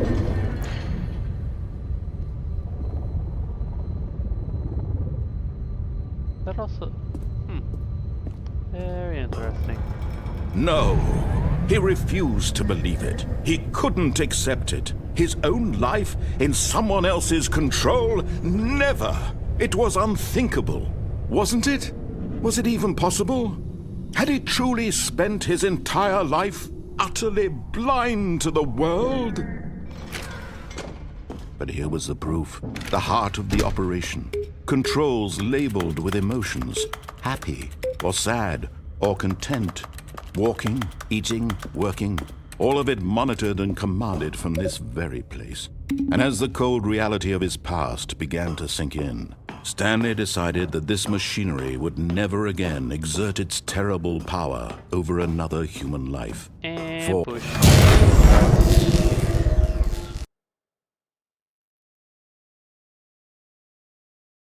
What happened to the bucket? Did we kill the bucket? Should we sacrifice the bucket? I'm a bit confused. Blackness and a rising chill of uncertainty. Was it over? Yes! He had won! He had defeated the machine! unshackled himself from someone else's command. Freedom was mere moments away. And yet, even as the immense door slowly opened, Stanley reflected on how many puzzles still lay unsolved. Where had his co-workers gone? How had he been freed from the machine's grasp? What other mysteries did this strange building hold? But as sunlight streamed into the chamber, he realized none of this mattered to him. For it was not knowledge or even power that he had been seeking, but happiness. Perhaps his goal had not been to understand, but to let go. No longer would anyone tell him where to go, what to do, or how to feel. Whatever life he lives, it will be his. And that was all he needed to know. Good for him. It was perhaps Good for Stanley. the only thing worth knowing. Stanley stepped through the open door. But then Stanley had a change of mind and wanted back into the facility. Although I don't think there's anything else.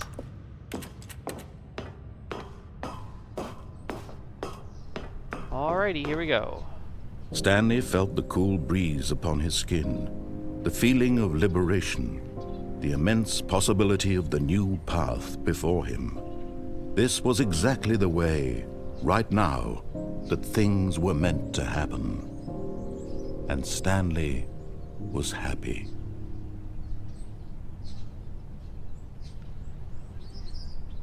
Good for Stanley.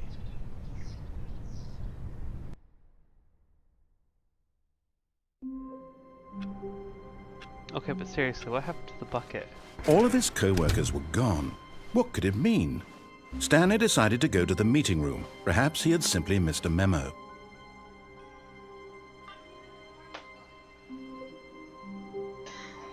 Figurine Finders Committee? Replacement bucket. And try not to lose this one too, you dolt. Interesting. How do we get back? Wait, what? What is going on?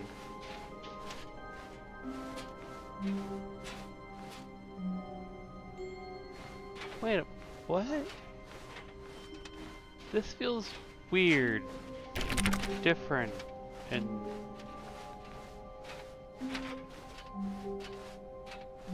weird. Huh. Okay then. Stanley clutched the bucket tightly to his chest and entered the door on his left. No. He went... This was not the correct way to the meeting room, but Stanley had felt the bucket calling to him, telling him that the employee lounge was simply the place to be. And here it was. Had the bucket turned out to be correct? No, never mind. The bucket was wrong. Stanley took the door on his left to go back to the meeting room. Nope. No, said the bucket. don't go to the meeting room. Go somewhere else. Aha. A cargo lift, yes. Go there. Go to the cargo lift. Another miniature Stanley figurine. This, there really must be a snappier name for these things. What about Stanley? mini stands? Stanley figs? What about Stanlerines? Yes, Stanlerines. I think I like that. Another Stanlerine under your belt. How do I get back up? Oh, what's down here?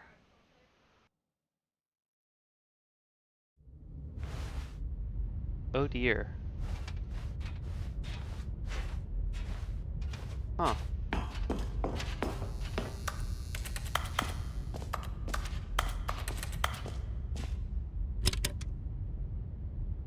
But Okay, this is day number 295. Tape number... I don't even know. I've lost track. uh-huh. Nothing feels real anymore. The longer I study this bucket, the less sense anything makes. Oh yeah, the bucket like Sheer makes people go euphoria crazy. I feel every time I pick it up. No matter how many times I've done it, it's always the same feeling. And the emptiness in my chest when I set it down.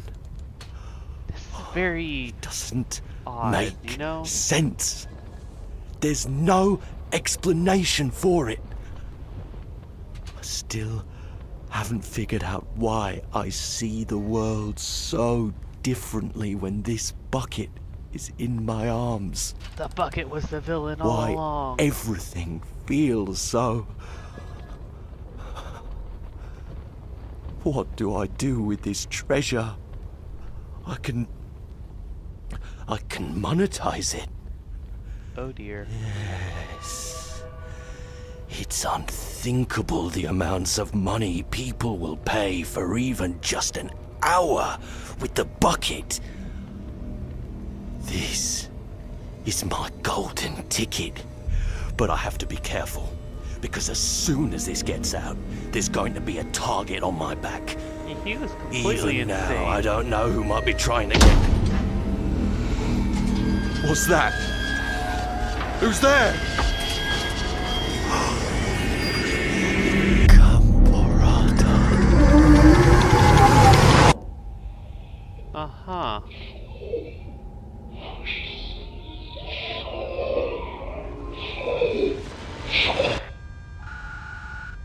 Well, obviously the bucket's a demon or something.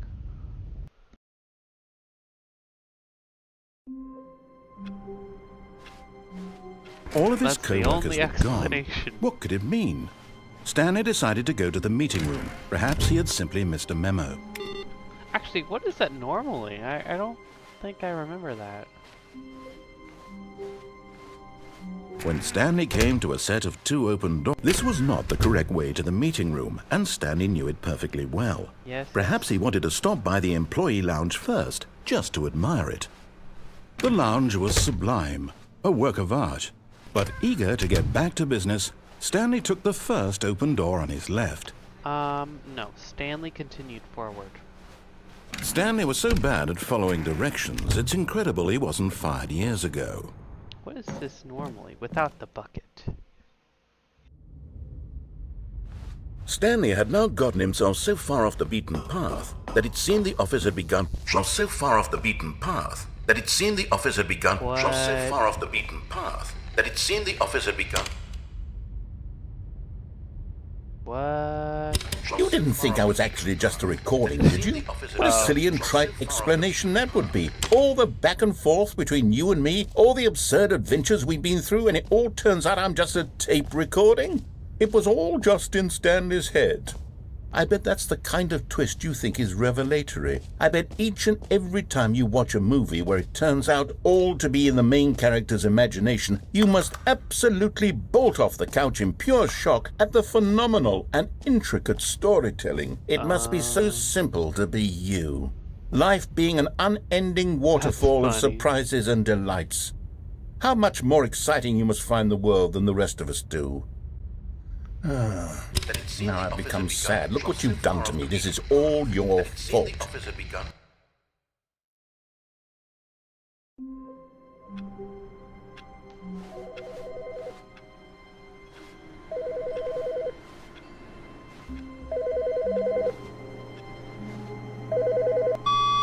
Hello. This is a recorded message scheduled either by you or a person in your place of work. The purpose of this message is to warn you about the dangers of recorded messages. If at any time you believe you are listening to a recorded message, please terminate it immediately and cease all flow of information from the recorded message into your perceptual sphere. Thank you, and have a pleasant day.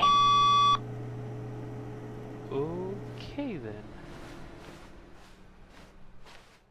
Now, how do we get to the epilogue? The confusion and the chaos all seemed to melt away as Stanley embraced the bucket. I think we go completely off the path. Stanley clutched the bucket tightly to his... This was not the correct way to the meeting room, but Stanley had felt the bucket calling to him, The telling bucket him wants to that the cause employee chaos. lounge was simply the place to be. And here it was. Had the bucket turned out to be correct? No, never mind. The bucket was wrong. Stanley took the door on his left to go back to the meeting room. Nope. No, said the bucket. don't go to the meeting room. Go somewhere else. A cargo lift, yeah, good, said the bucket. Now ride the lift all the way to the top. I know that. There's something up there I need you to do. Stanley did not question why or how this bucket was speaking to him. It should have alarmed him, of course, because buckets can't talk. But Stanley chose not to think about this obvious fact. He was firmly convinced that the bucket had spoken to him, and he unthinkingly did whatever the bucket asked. Because the bucket's a demon. And we gotta sacrifice the bucket. In here, said the bucket. Go into this dark room over here. Stanley once again obeyed blindly. Now pick up the phone. No. Whoa, hold on. Why did you unplug the phone? Were you trying to resist the bucket's orders? Stanley, I was joking. Obviously, the bucket isn't talking to you and telling you to do things. Buckets can't talk. It was a joke. Don't you get the joke? It's funny, Stanley. A talking bucket. Can't you see? Oh, goodness. I must have really bungled up the delivery if you actually took me seriously. Where did I mess up the joke? Should I have paused for longer or spoken quicker? Comedic timing is so difficult. I wish I were better at it. But there isn't exactly an instructional video on comedy that one can watch to fully... Oh, wait, yes, there is. It's sitting right here. Let's take a look. Alrighty. Let's take a look at this. What is comedic timing? Oh, What God. is comedic timing? How does it work? How long should it last? How can it be used to effectively silence your political enemies? Yes, and more these are the importantly, questions. can it be taught in its entirety within 90 seconds? Thankfully, the answer to all of these questions is yes. Let's dive deeper. If you've ever told a joke or made someone laugh, in all likelihood, you did it while standing 50 to 80 centimeters from them in a room of no more than 76 degrees Fahrenheit, with one of your arms raised straight upward at a 15-degree angle from your body. These are the optimal conditions for good comedic timing. To begin the joke, start by stating and spelling your name. Next, provide a brief synopsis of the joke, including the specific times at which the recipient of the joke will laugh, and then spell out your name a second time. With these steps complete, it's time to begin the humor. Speak the entire joke in no more than 18 seconds and no less than 13 and a half, pausing only for bathroom breaks when necessary. When the joke has concluded, it is customary to inform your listener that the joke is over by declaring in your loudest possible voice, "I'm Dunny with the funny."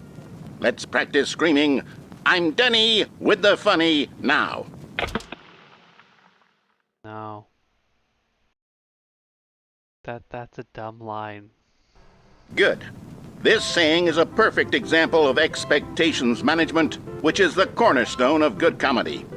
Finally, it's time to hand out surveys. Collecting hard data from your audience on how rapt they were throughout the joke is the only way to grow or learn as a comedian. An effective survey should be no less than 10 pages long and should include the same question reprinted several times, just to ensure the survey taker is actually paying attention and not simply filling in answers at random. And that's all there is. With these strategies at your disposal, you'll have audiences doubled over in laughter and even tripled over in laughter in no time at all. Just remember to let them stop laughing at some point, you gut-busting little scamp.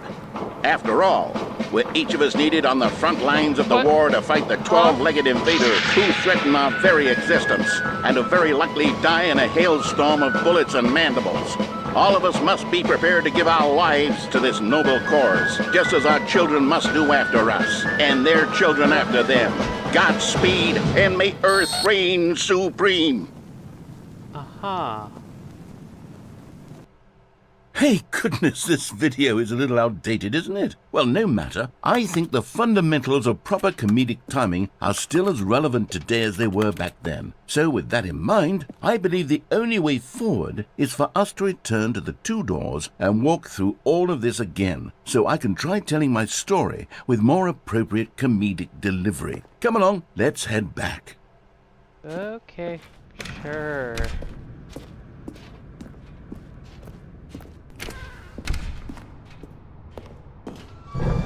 I can feel it. This time, I'm really going to nail the delivery. You'll be in stitches. A talking bucket, you'll say? How ridiculous. How absurd. What a hilarious concept. The king of comedy. That's what you'll call me. Thank goodness we had the instructional video. Otherwise, who knows where we'd be right now. Well, I wouldn't be the king of comedy, that's for sure. The bucket spoke to Stanley. The bucket spoke.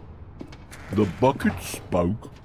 Oh, I'll figure it out on the fly. No need to overthink things. I'm sure you definitely will not probably figure that out.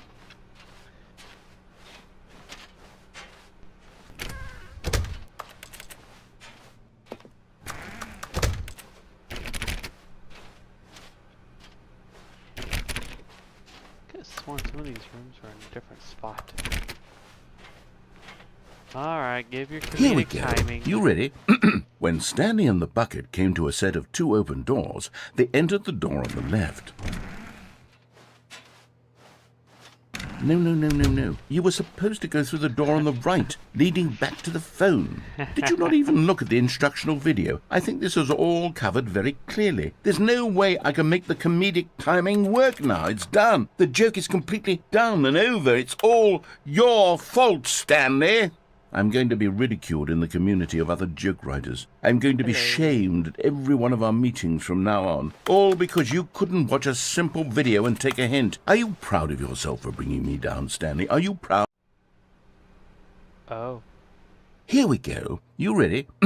When Stanley and the bucket came to a set of 2 open doors, they entered the door on the left. Alrighty. So I think the joke is this way. No. You were supposed to go through the door on the right, leading back. Ah, I see. Here we go. You ready? When Stanley and the bucket came to a set of 2 open doors, they entered the door on the left. Okay.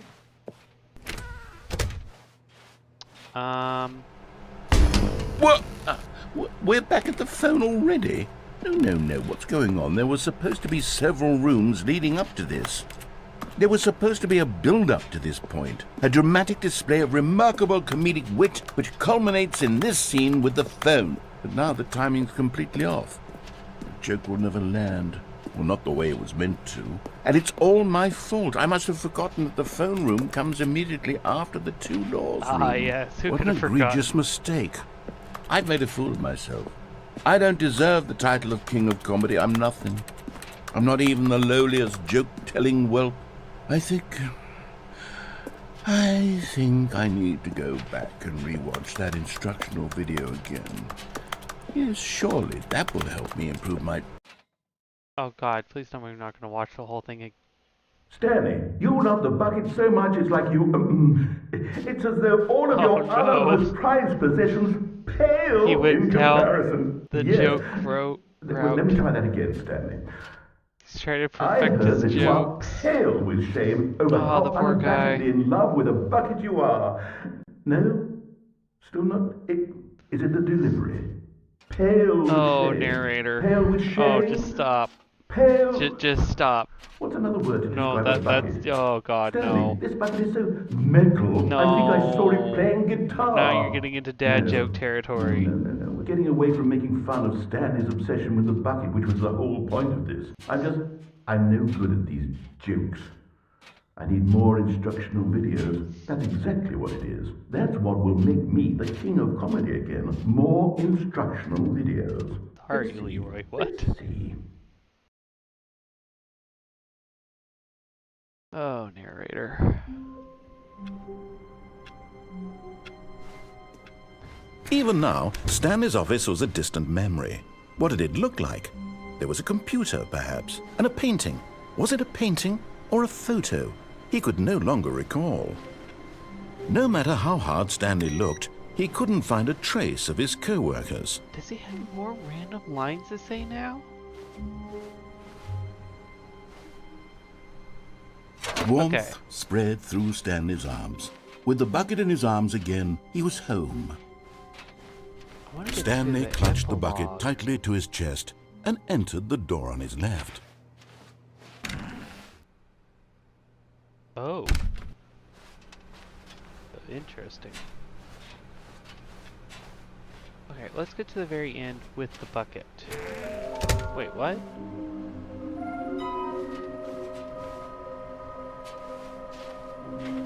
Trust the compilation instincts. There will be no reward for finding them.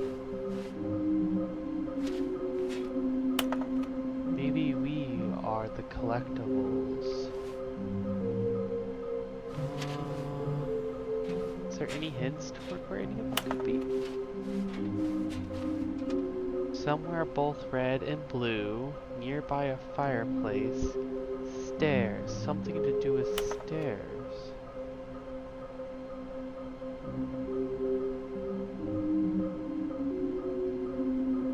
Oh, these... Oh, this is... Oh, interesting. Okay. Somewhere both red and blue. I know where that. Near a fireplace. Stairs. Fascinating. Coming to a staircase, Stanley and the bucket walked upstairs to the boss's office. Aha! Okay, I'm going back to the name of these little Stanley figurines, and now I'm torn between Stanlerines and Figlies. What do you think, Stanley? What name better encapsulates the intrinsic sense of happiness that you get from seeing a small number in the corner of your screen go up by 1? Let me sit on it. I'm sure it will come to me. You shall call them Figlies. This is not where I want to go, though.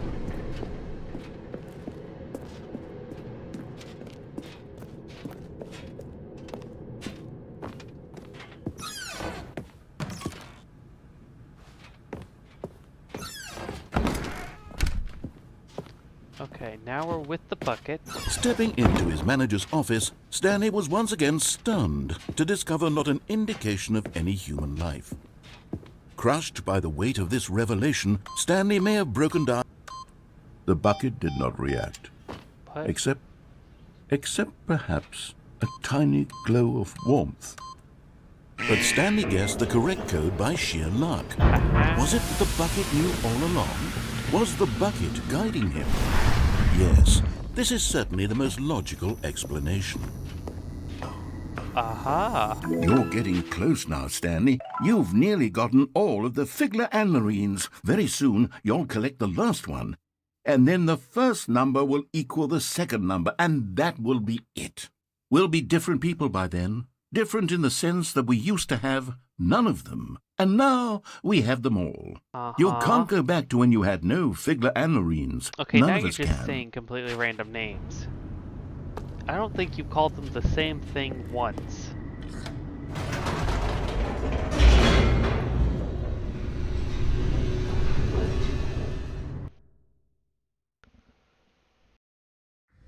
The elevator raced downward, plummeting towards an unknown fate.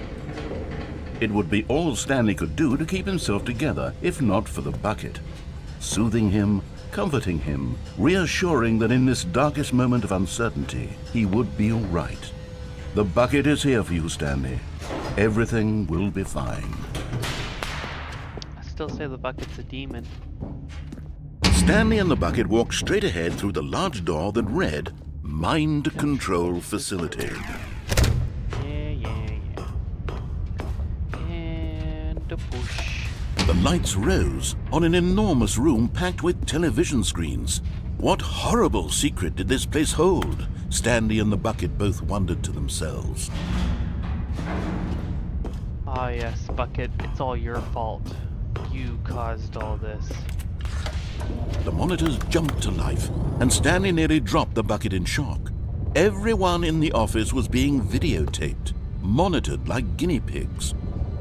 The bucket had never seen anything like this, and it very nearly burst into tears as Stanley cradled it gently, reassuring it that everything would be fine. Why is that one jumbled up? Was the bucket under the mind control facility's influence as well? Had the bucket been told to do things it didn't wish to do? What kinds of things does a bucket want to do or not want to do in the first place? These questions raced furiously in Stanley's feeble mind. No! He screamed into the bucket. He couldn't accept it. His own life in someone else's control, never! Yeah, He squeezed the bucket tighter. Sure. His one friend in the entire world. At this point, he could trust no one except for the bucket. But here was the proof. The heart of the operation. Controls labeled with emotions, happy or sad or content. Walking, eating, working, all of it monitored and commanded from this very place. And as the cold reality of his past began to sink in, Stanley decided that this machinery... The bucket told me to turn it off. It was all the bucket's fault. Stanley and the bucket waited in blackness. Was it over? Yes, they had done it. Stanley and the bucket had defeated their greatest and darkest enemy, freed themselves from the tyrannical grip of the evil mind control machine. Freedom was now mere moments away. Excitedly, the two of them began to discuss the kind of life they wanted to live once they stepped through this massive door. The bucket wanted to learn to roller skate. Stanley wanted to sneeze in every country on Earth. Both of them wanted to begin watching a movie, any movie, but then stop it halfway through and begin watching it in reverse from the end. True, it was a simple life they envisioned, but it was one they'd lived together, with one another to lean on, to trust, to support, and... Ha. What? Wait. What was happening? Why had the door stopped? Was Stanley and the bucket not about to be freed? An unbearable silence filled the room, lingering in uncertainty, until finally the truth hit Stanley square in the face.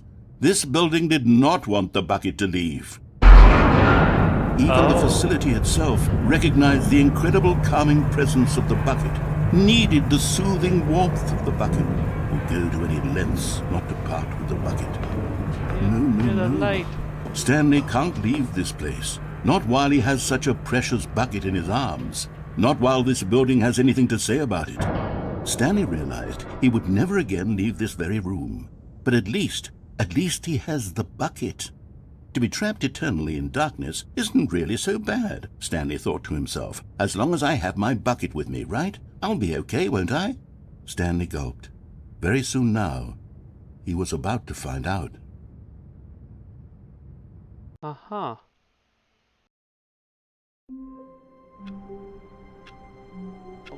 Did something just flash open?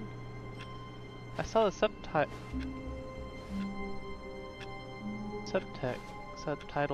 Man, I cannot talk.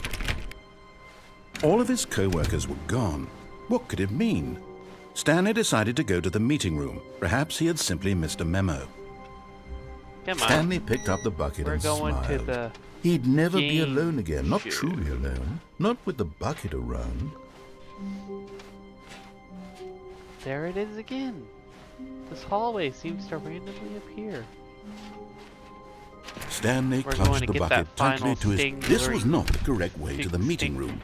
But Stanley had felt the bucket calling to him, telling him that the employee lounge was simply the place to be. And here it was. Had the bucket turned out to be correct? Well, no, never mind. The bucket was wrong.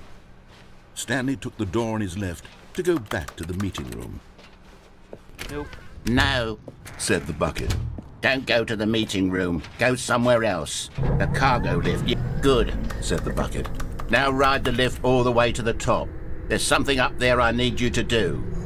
Stanley did not question why or how this bucket was speaking to him. It should have alarmed him, of course, because buckets can't talk. But Stanley chose not to think about this obvious fact. He was firmly convinced that the bucket had spoken to him, and he unthinkingly did whatever the bucket asked. No, stop. Look there on the wall, you see? There's a sign right there. It says, no buckets past this point. Stanley, how could you think it was okay to bring the bucket here? Unless... What if the problem is that you actually don't know what is a bucket and what isn't a bucket? Oh, I didn't know that. I suppose that would explain a lot about your behavior up to this point. Which, if that's true, well, my goodness, I think we have to do something about it. This misunderstanding could have dire consequences on the entire rest of the game if not addressed quickly and properly. So much of the impact of the story is dependent on your understanding of what is and isn't a bucket. Please, step in here for a moment. But the red and blue doors, ugh.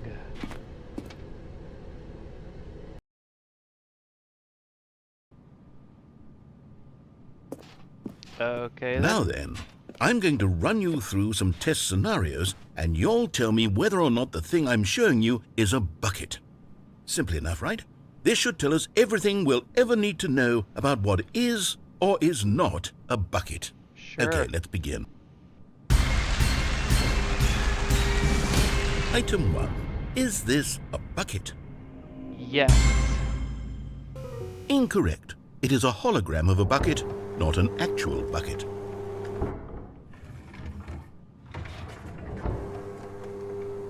Item 2. Is this a bucket? Yes. That is a bucket as well. Everything's Incorrect. a bucket. It is a 3D printed recreation of a bucket, not an actual bucket.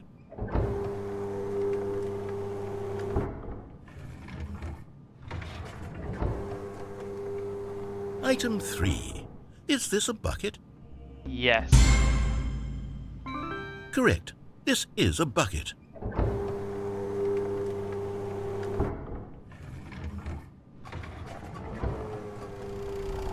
Item 4. Is this a bucket? Obviously. Are you hallucinating? This is a tractor. It's an enormous machine that tills the earth. I thought this was a gimmick. How on earth did you manage to screw it up? It's Absolutely a bucket. incredible. Let's just move on to the next one. It's a bucket.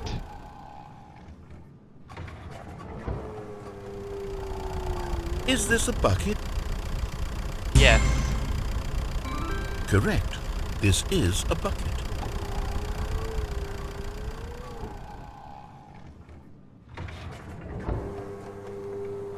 Item 6. Is this a bucket? Yes. Trick question. Both. Gotcha.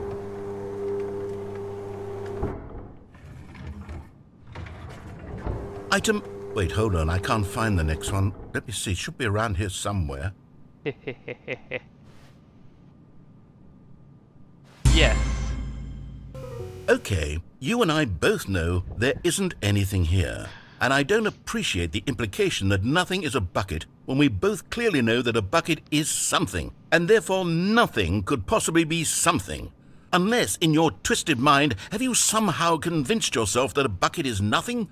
Answer me straight, Stanley. Do you believe that nothing is a bucket? Yes. You know what? I'm too confused to even sort it out.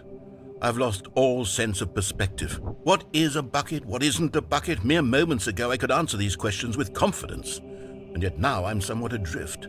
Do any of us know what a bucket is? Am I a bucket? Stanley, I can't keep doing this. You are I'm a losing bucket. myself, and myself was all I ever Everything's a had to begin bucket. with. I'm afraid the bucket is threatening to tear our relationship apart. I can't have that. I'm sorry. But I'm going to erase all buckets from the game entirely. Okay, here we go. Everything was a bucket. What happened? Is everything gone? Why did everything disappear? Wait, was everything a bucket? Every single thing in the game was a bucket. Oh my God, I had no idea. How could... Except me. I'm not a bucket after all. And you, Stanley, you're still here. You're not a bucket either. Oh, this is wonderful news. We're not buckets. Yes, I actually feel much more at ease right now. It's delightful to get some clarity on that issue, but it doesn't change the fact that we haven't got a game. So, tell you what, I'll reset everything and we'll put back all of the buckets, okay? And we'll know that it's all a bucket. But if you run into anyone else, maybe don't mention that. Who knows what that information might do to a person? All right, here we go. Sounds good. Also, I kind of forgot that that sign was there. So All no of his bucket. co-workers were gone. The red and What blue could area. it mean? To get Stanley the last decided to go to the meeting room. Perhaps he had Stanley simply missed a figure. memo.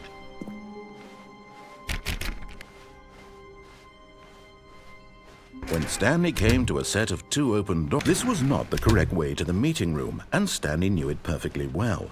Perhaps he wanted to stop by the employee lounge first, just to admire It's it. interesting how that's the only... The lounge was grand, majestic, area where perhaps, the bucket but eager isn't to get allowed. back to business, Stanley took the first open door on his left. All the other times you could have the bucket Stanley was so with you. bad at following directions, it's incredible he wasn't fired years ago. Look, Stanley, I think perhaps we've gotten off on the wrong foot here. I'm not your enemy, really, I'm not. I realize that investing your trust in someone else can be difficult, but the fact is that the story has been about nothing but you all this time. There's someone you've been neglecting, Stanley. Someone you've forgotten about. But I don't care. What? Really? I was in the middle of something. Do you have zero consideration for others? Are you that convinced that I want something bad to happen to you? Why, I don't know how to convince you of this, but I really do want to help you, to show you something beautiful. Look, let me prove it. Let me prove that I'm on your side. And there it is. The last Stiggly Wiggly. Savor this moment, Stanley. This is a real accomplishment. This is doing something just for the sake of doing it. Where so many people expect to be rewarded for the most trivial achievements, you've insisted that a job well done is its own reward. I would tell you that I'm proud of you for collecting them all, but that would be like a reward, and we can't have that. So, instead I'll just say, it's done. We're all done here, and now we can go to whatever the hell you were doing before you hunted for figurines. Okay. Now listen carefully, this is important. Stanley walked through the red door. What is behind the red door? I cannot remember. Oh, thank God you are willing to listen to me. Do you see that I really have wanted you to be happy all this time? The problem is all these choices. The two of us always trying to get somewhere that isn't here. Running and running and running, just the way you're doing right now. Don't you see that it's killing us, Stanley? I want it to stop. We would both be so much happier if we just stopped. And I think I have a solution. Here, let me show you. Okay. A dark room. Oh. What do we want? What are we looking for? Here. Yes. Oh, it's beautiful, isn't it? Wait, what? If we This just is stay right the- here, right in this moment with this The one place, where you jump Stanley, off, I think I feel happy. I actually Wait, then feel... what's the no, other? wait. Where are you going? I don't remember. Yeah, Oh, no. this is what I was Stay away remembering. from those stairs. If you hurt yourself, if you die, the game will reset. We'll lose all of this.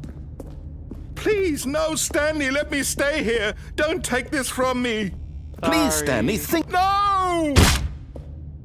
Oh, no. No, what are you doing, Stanley?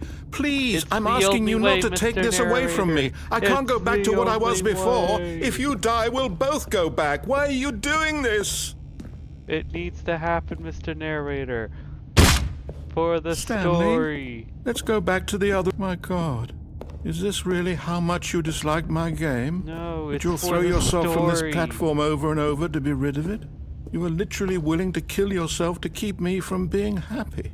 Am I reading the situation correctly? No, you're not.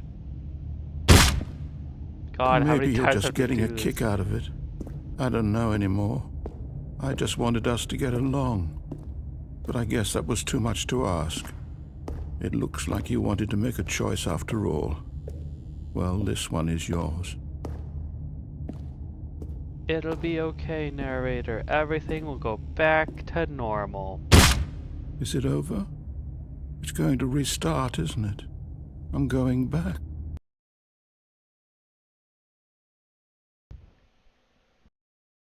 Now we should get the figurine one, right? Yeah, that looks fake to me. Stanley, I'm sorry, but I have to put a pause on things. It's those figurines. Those figglers. I haven't stopped thinking about them since you nabbed every last one.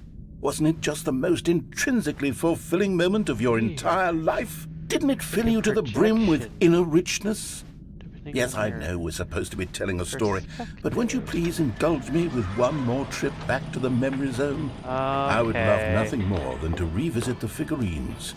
Just one more time. Ah, yes.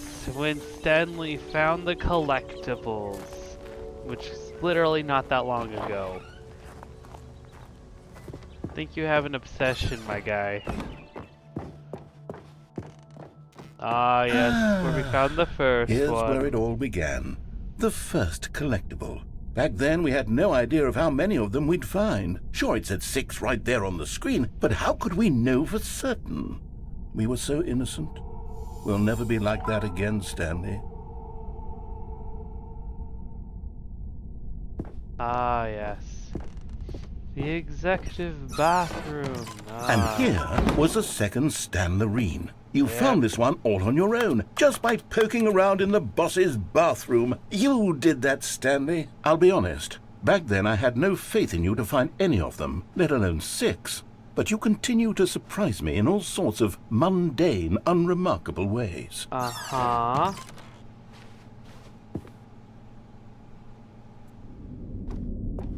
Okay, let's do a little quiz.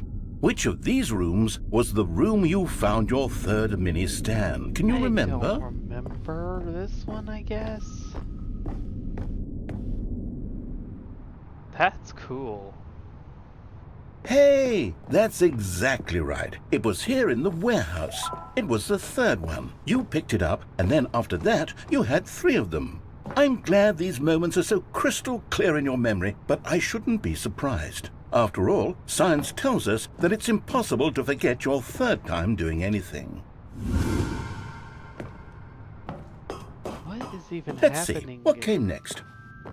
Oh yes, we found a Figley in this pink room. No, we Oh, didn't. well, I can't actually say I remember being in this room, but it's here in the memory zone, so it must have happened. I think you're going insane.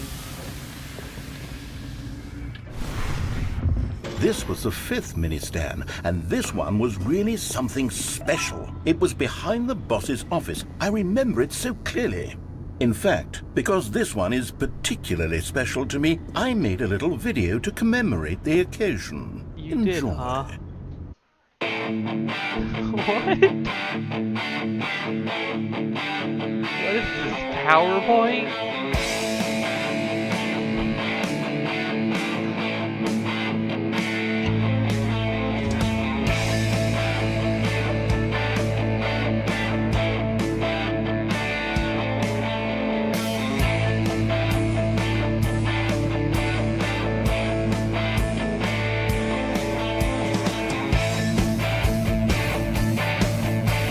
I wonder if there actually is, like, different setups for if he found them in different orders. Ah, yes, everything by the narrator, starring Stanley. Copyright Takes you the back, narrator. doesn't it? I spent a lot of time making that video, but it was 8 minutes I wouldn't have spent on anything else. Makes sense that it only took you 8 minutes to do that.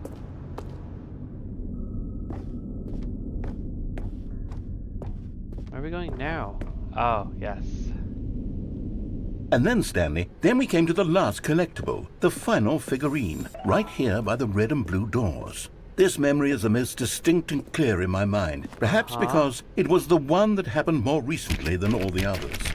Who can truly say how the mind works? All I know is that this is the moment where you picked up a Figley and I thought to myself, yes, that's all of them. They're all collected. It was a moment unlike any other.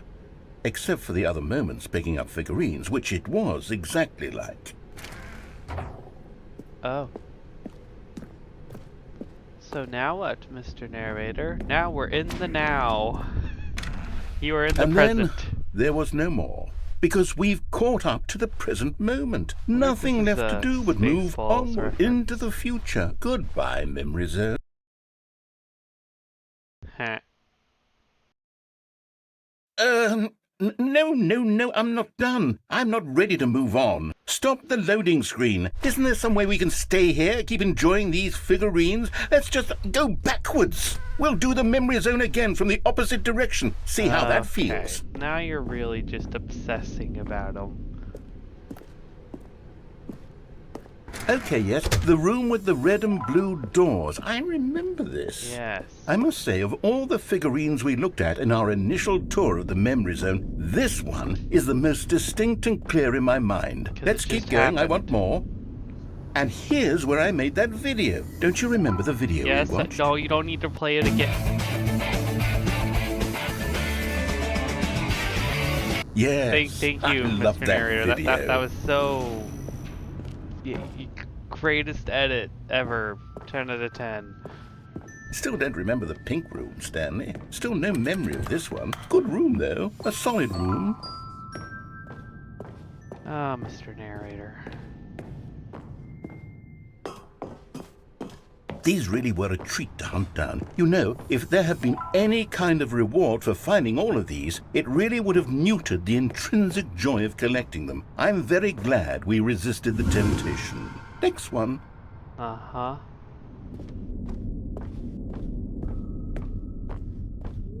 Wonder what happens if he goes this way. Oh, nothing. There was nothing there.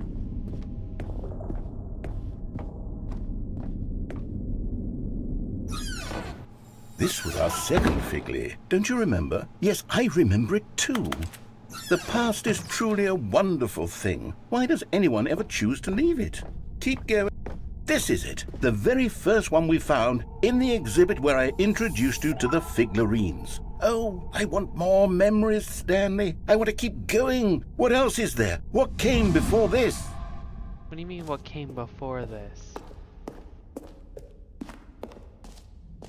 What? Look, it's the terrible new content that we were originally sold on. I remember hating it back then, but time does put a rosy filter on everything. In fact, I dare say I'm actually quite fond. Oh, yes, the two doors. Who could have forgotten that? A classic memory, this one. Okay. And his office. And before everything else, there was your office. Is there anything else? Was there something that came before your office? No. There's something I feel I can remember. I can remember. Yes, I'm remembering something now. I remember before this whole story got started. Back then I was different. I used to make big decisions. I was passionate. I was skeptical. I weighed each decision with profound thoughtfulness. And then somewhere along the way, I stopped making decisions. I became lazy, and I came up with a character named Stanley to do my thinking for me. He would make the decisions. He would decide which way to go. I would cheer him on as he collected figurines for no reason. Why did I invent Stanley? Was I lonely? Yes, perhaps that's it. Perhaps I needed to imagine I had companionship. And Stanley really did make for a wonderful companion, even if he was a fiction. But I suppose it's grown old. I want to think for myself again. I want to go back to how it used to be. Yes, I can be on my own again. I can do it. I'll be stronger this time. I'll take care of myself. I don't need Stanley anymore. Oh, but he truly was so much fun to play with. You know what? Since we're in the memory zone, how about one more good memory? Let's go back just once and give Stanley one more run of the office, and then I'll retire him for good. I did enjoy telling his story so very much. Okay, here we go. This is the story of a man named Stanley. Uh-huh.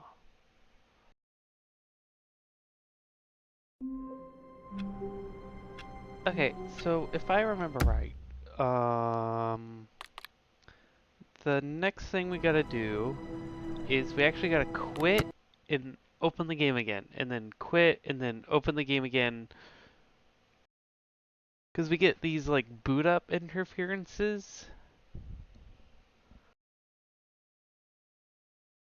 It's one of the more interesting things. Like, it'll probably ask me... Or actually, no. This time it might ask me the favorite time or something like that.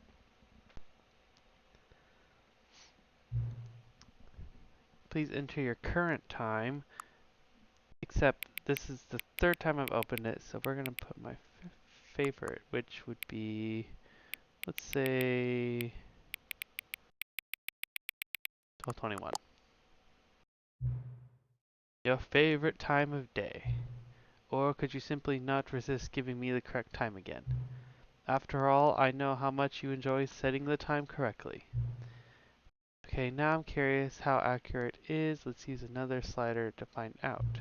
How accurate is? Well, it's close. You know, I could just say, regardless of the accuracy of the clock, I'm having a great time adjusting these settings. Yeah, I don't think this is the narrator. This feels like another character, but I don't know. I feel like I'm learning more about you and how you like things to be set. It's good to collect data.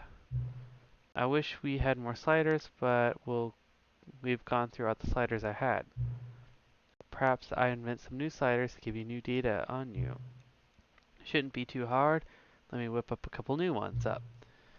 Should you be ready the next time we boot up the game? Huh.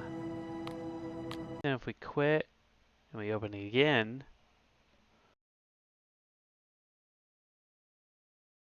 oh no. No, let me select the game. Let me select the game. What? What are you doing? Why is it being like this? Not again.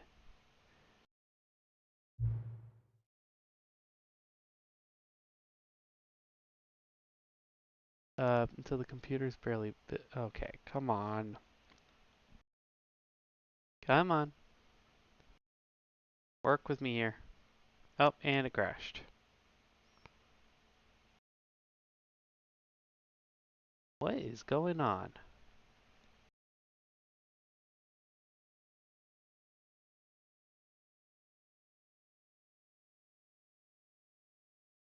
Why is it all lagging? Hold on, let me exit this app real quick.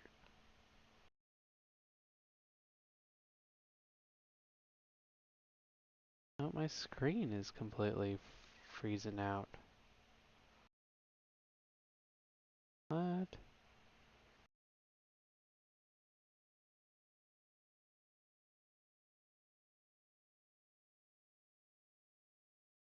Hold on, give me a second. I don't know why it's acting like this.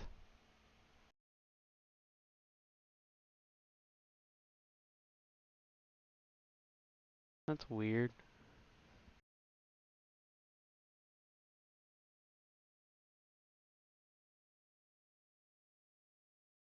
Come on.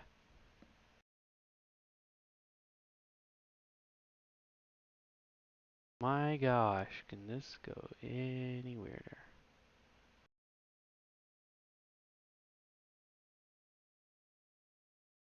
Huh.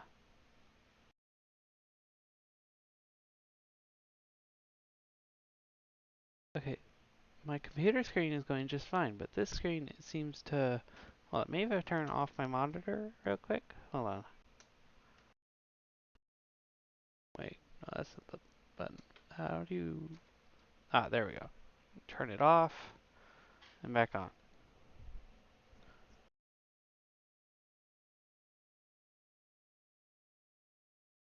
Nope, it was not the monitor. Huh.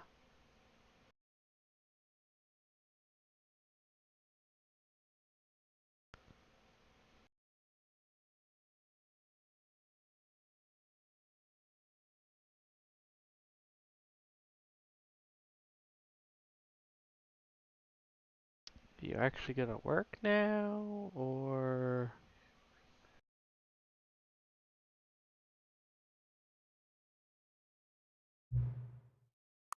Okay, there we go. That was weird. Until the cat and dog are friends. Please adjust the tire until the 5 becomes a 9.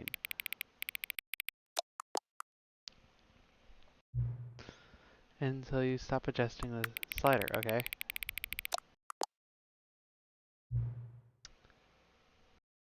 That one. Okay. Do you know what the time is right now? Yes. Is the time that is right now the correct time? Yes? What is the time anyway? Yes. Is there anything about yourself you haven't told me? No. Help? Yes. Will you come back to visit me? Yes.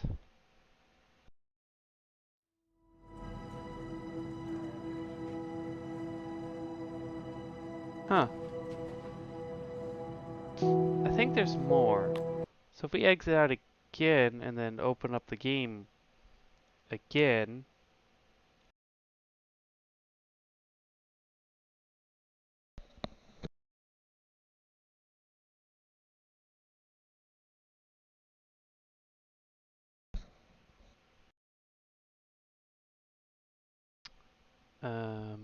Oh, okay, there it goes.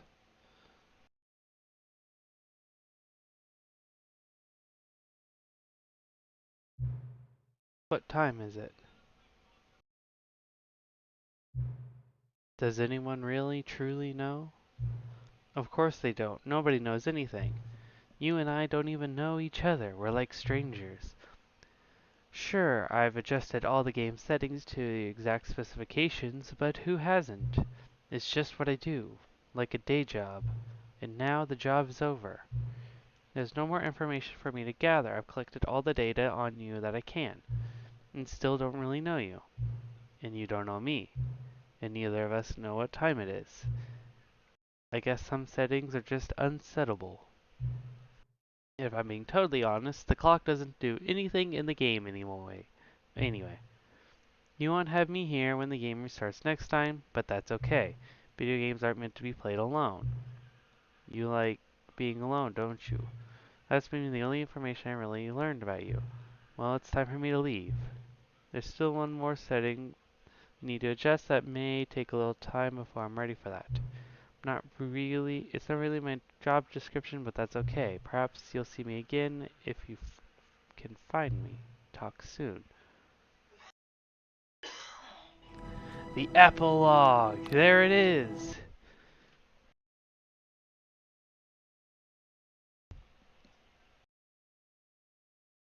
Huh. I don't really remember the epilogue.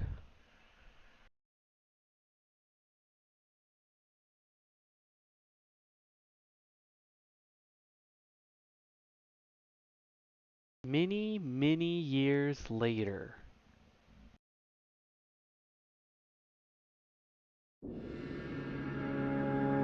Yeah, this is after the whole button skip thing. Is there a direction we need to go? That's interesting.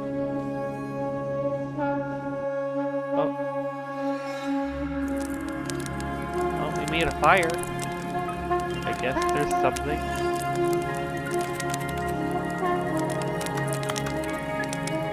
You can enjoy the fire.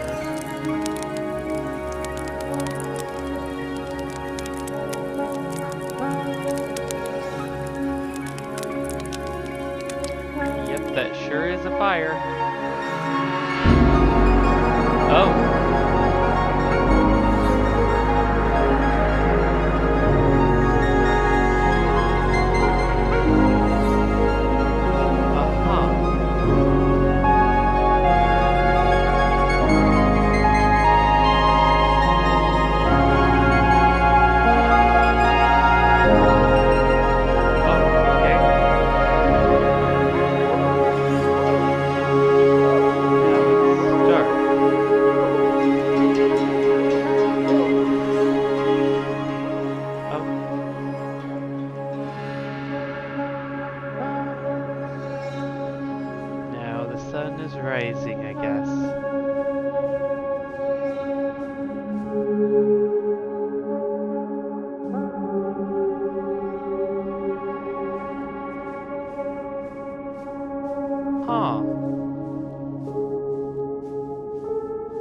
The escape pod.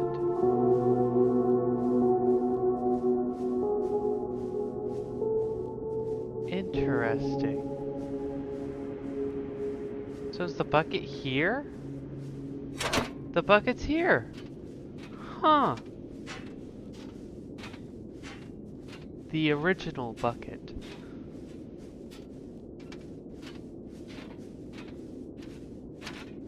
And back to the memory zone.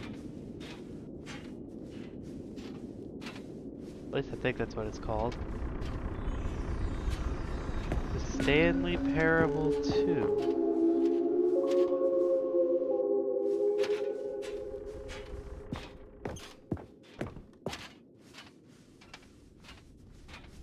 Weird.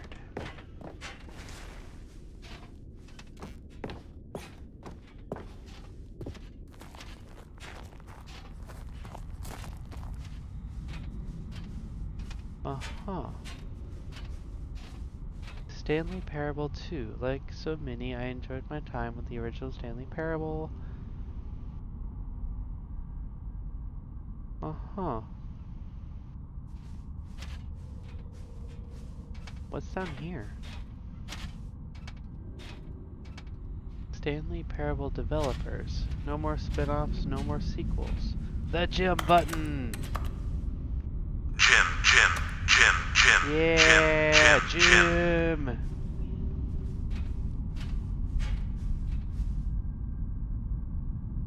Huh. More Jim buttons.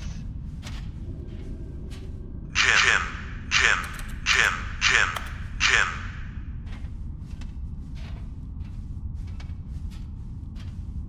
Uh-huh. Oh, there's so many of them.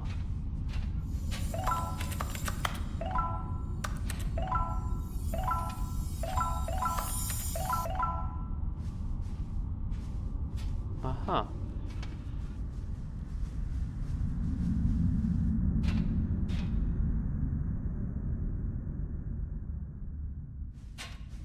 Thank you for enjoying the new content.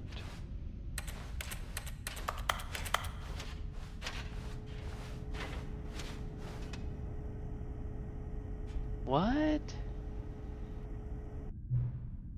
Hello again? Nice to see you. But it's terrible to learn that there will never be another Stanley Parable game. Did you read what the developer said? Preserve the integrity of the franchise or whatever. What nonsense. Stanley Parable is not scarce. We do not need to protect it. Screw the legacy. Let's keep making Stanley Parable games till the sun explodes. Let's run the franchise to the ground. Let's drag it into the mud and back. And if people hate it, who cares? You see, that's what the narrator's problems. He was so obsessed with what people thought of his work. Don't make his mistake. Don't cling to the legacy. Let it burn. It's not hard. In fact, let me show you. Together we're going to make the Stanley Parable 3. It's simple. All we need to do is change the number of the game's title screen. We also need a really dumb subtitle for the game. Something loud and grady. Go ahead and try combining some random words together to make a new title for our game.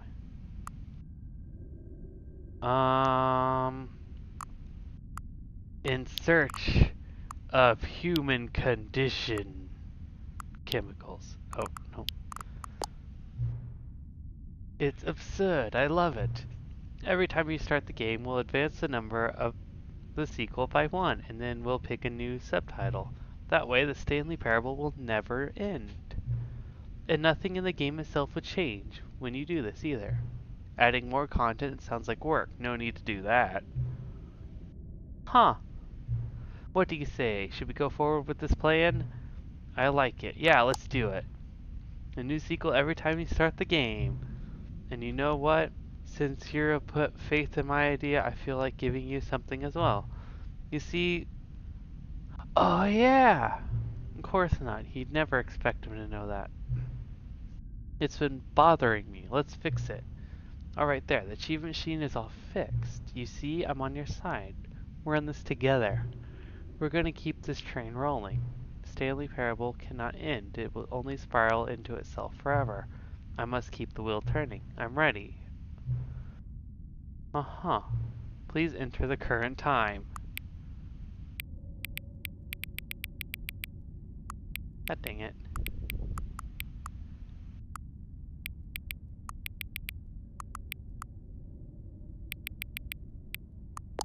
There. There. Please enjoy the Stanley Parable. In search of human condition.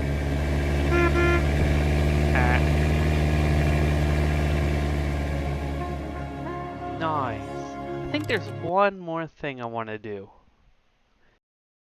And then I shall end off This is the story video. of a man. All of his Hopefully that co-workers door were is gone. there. What could it mean? Stanley decided to go to the meeting room. The good old bucket. The good Just old Stanley bucket. and the bucket. Yes, Off here. on another thrilling adventure Return together. to Stanley Parable 2 Exo Hall. Yes! One more thing and then we'll call it a live stream, I guess. This was a really good revisit, you know? One of my favorite games. You see, Stanley, I've been reflecting on the Stanley Parable and about how roundly disappointing this ultra deluxe version has turned out to be. The original Stanley Parable was a landmark, and any new content for it should live up to that legacy. So forget this ultra deluxe nonsense. I say we take it one step even further. Which is why I'm very proud to announce for the first time ever Second time. the Stanley Parable 2. Yes, yes, yes.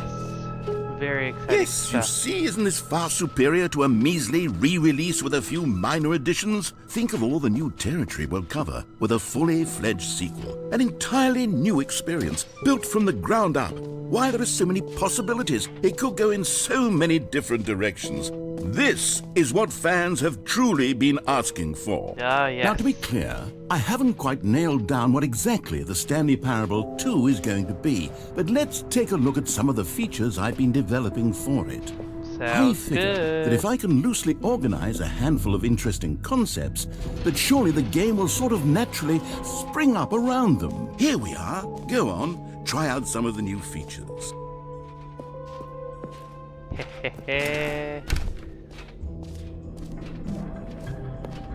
A bucket and a second bucket. Wait, there are 2 buckets here. How did you get a second bucket?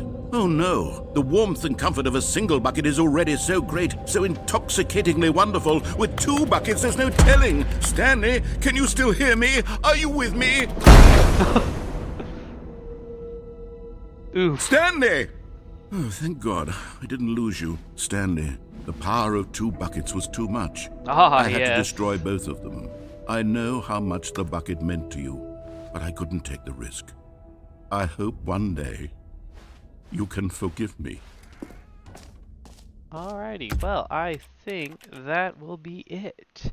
I hope you guys enjoyed. Leave a like down below, subscribe if you like, and yeah, I think that's it.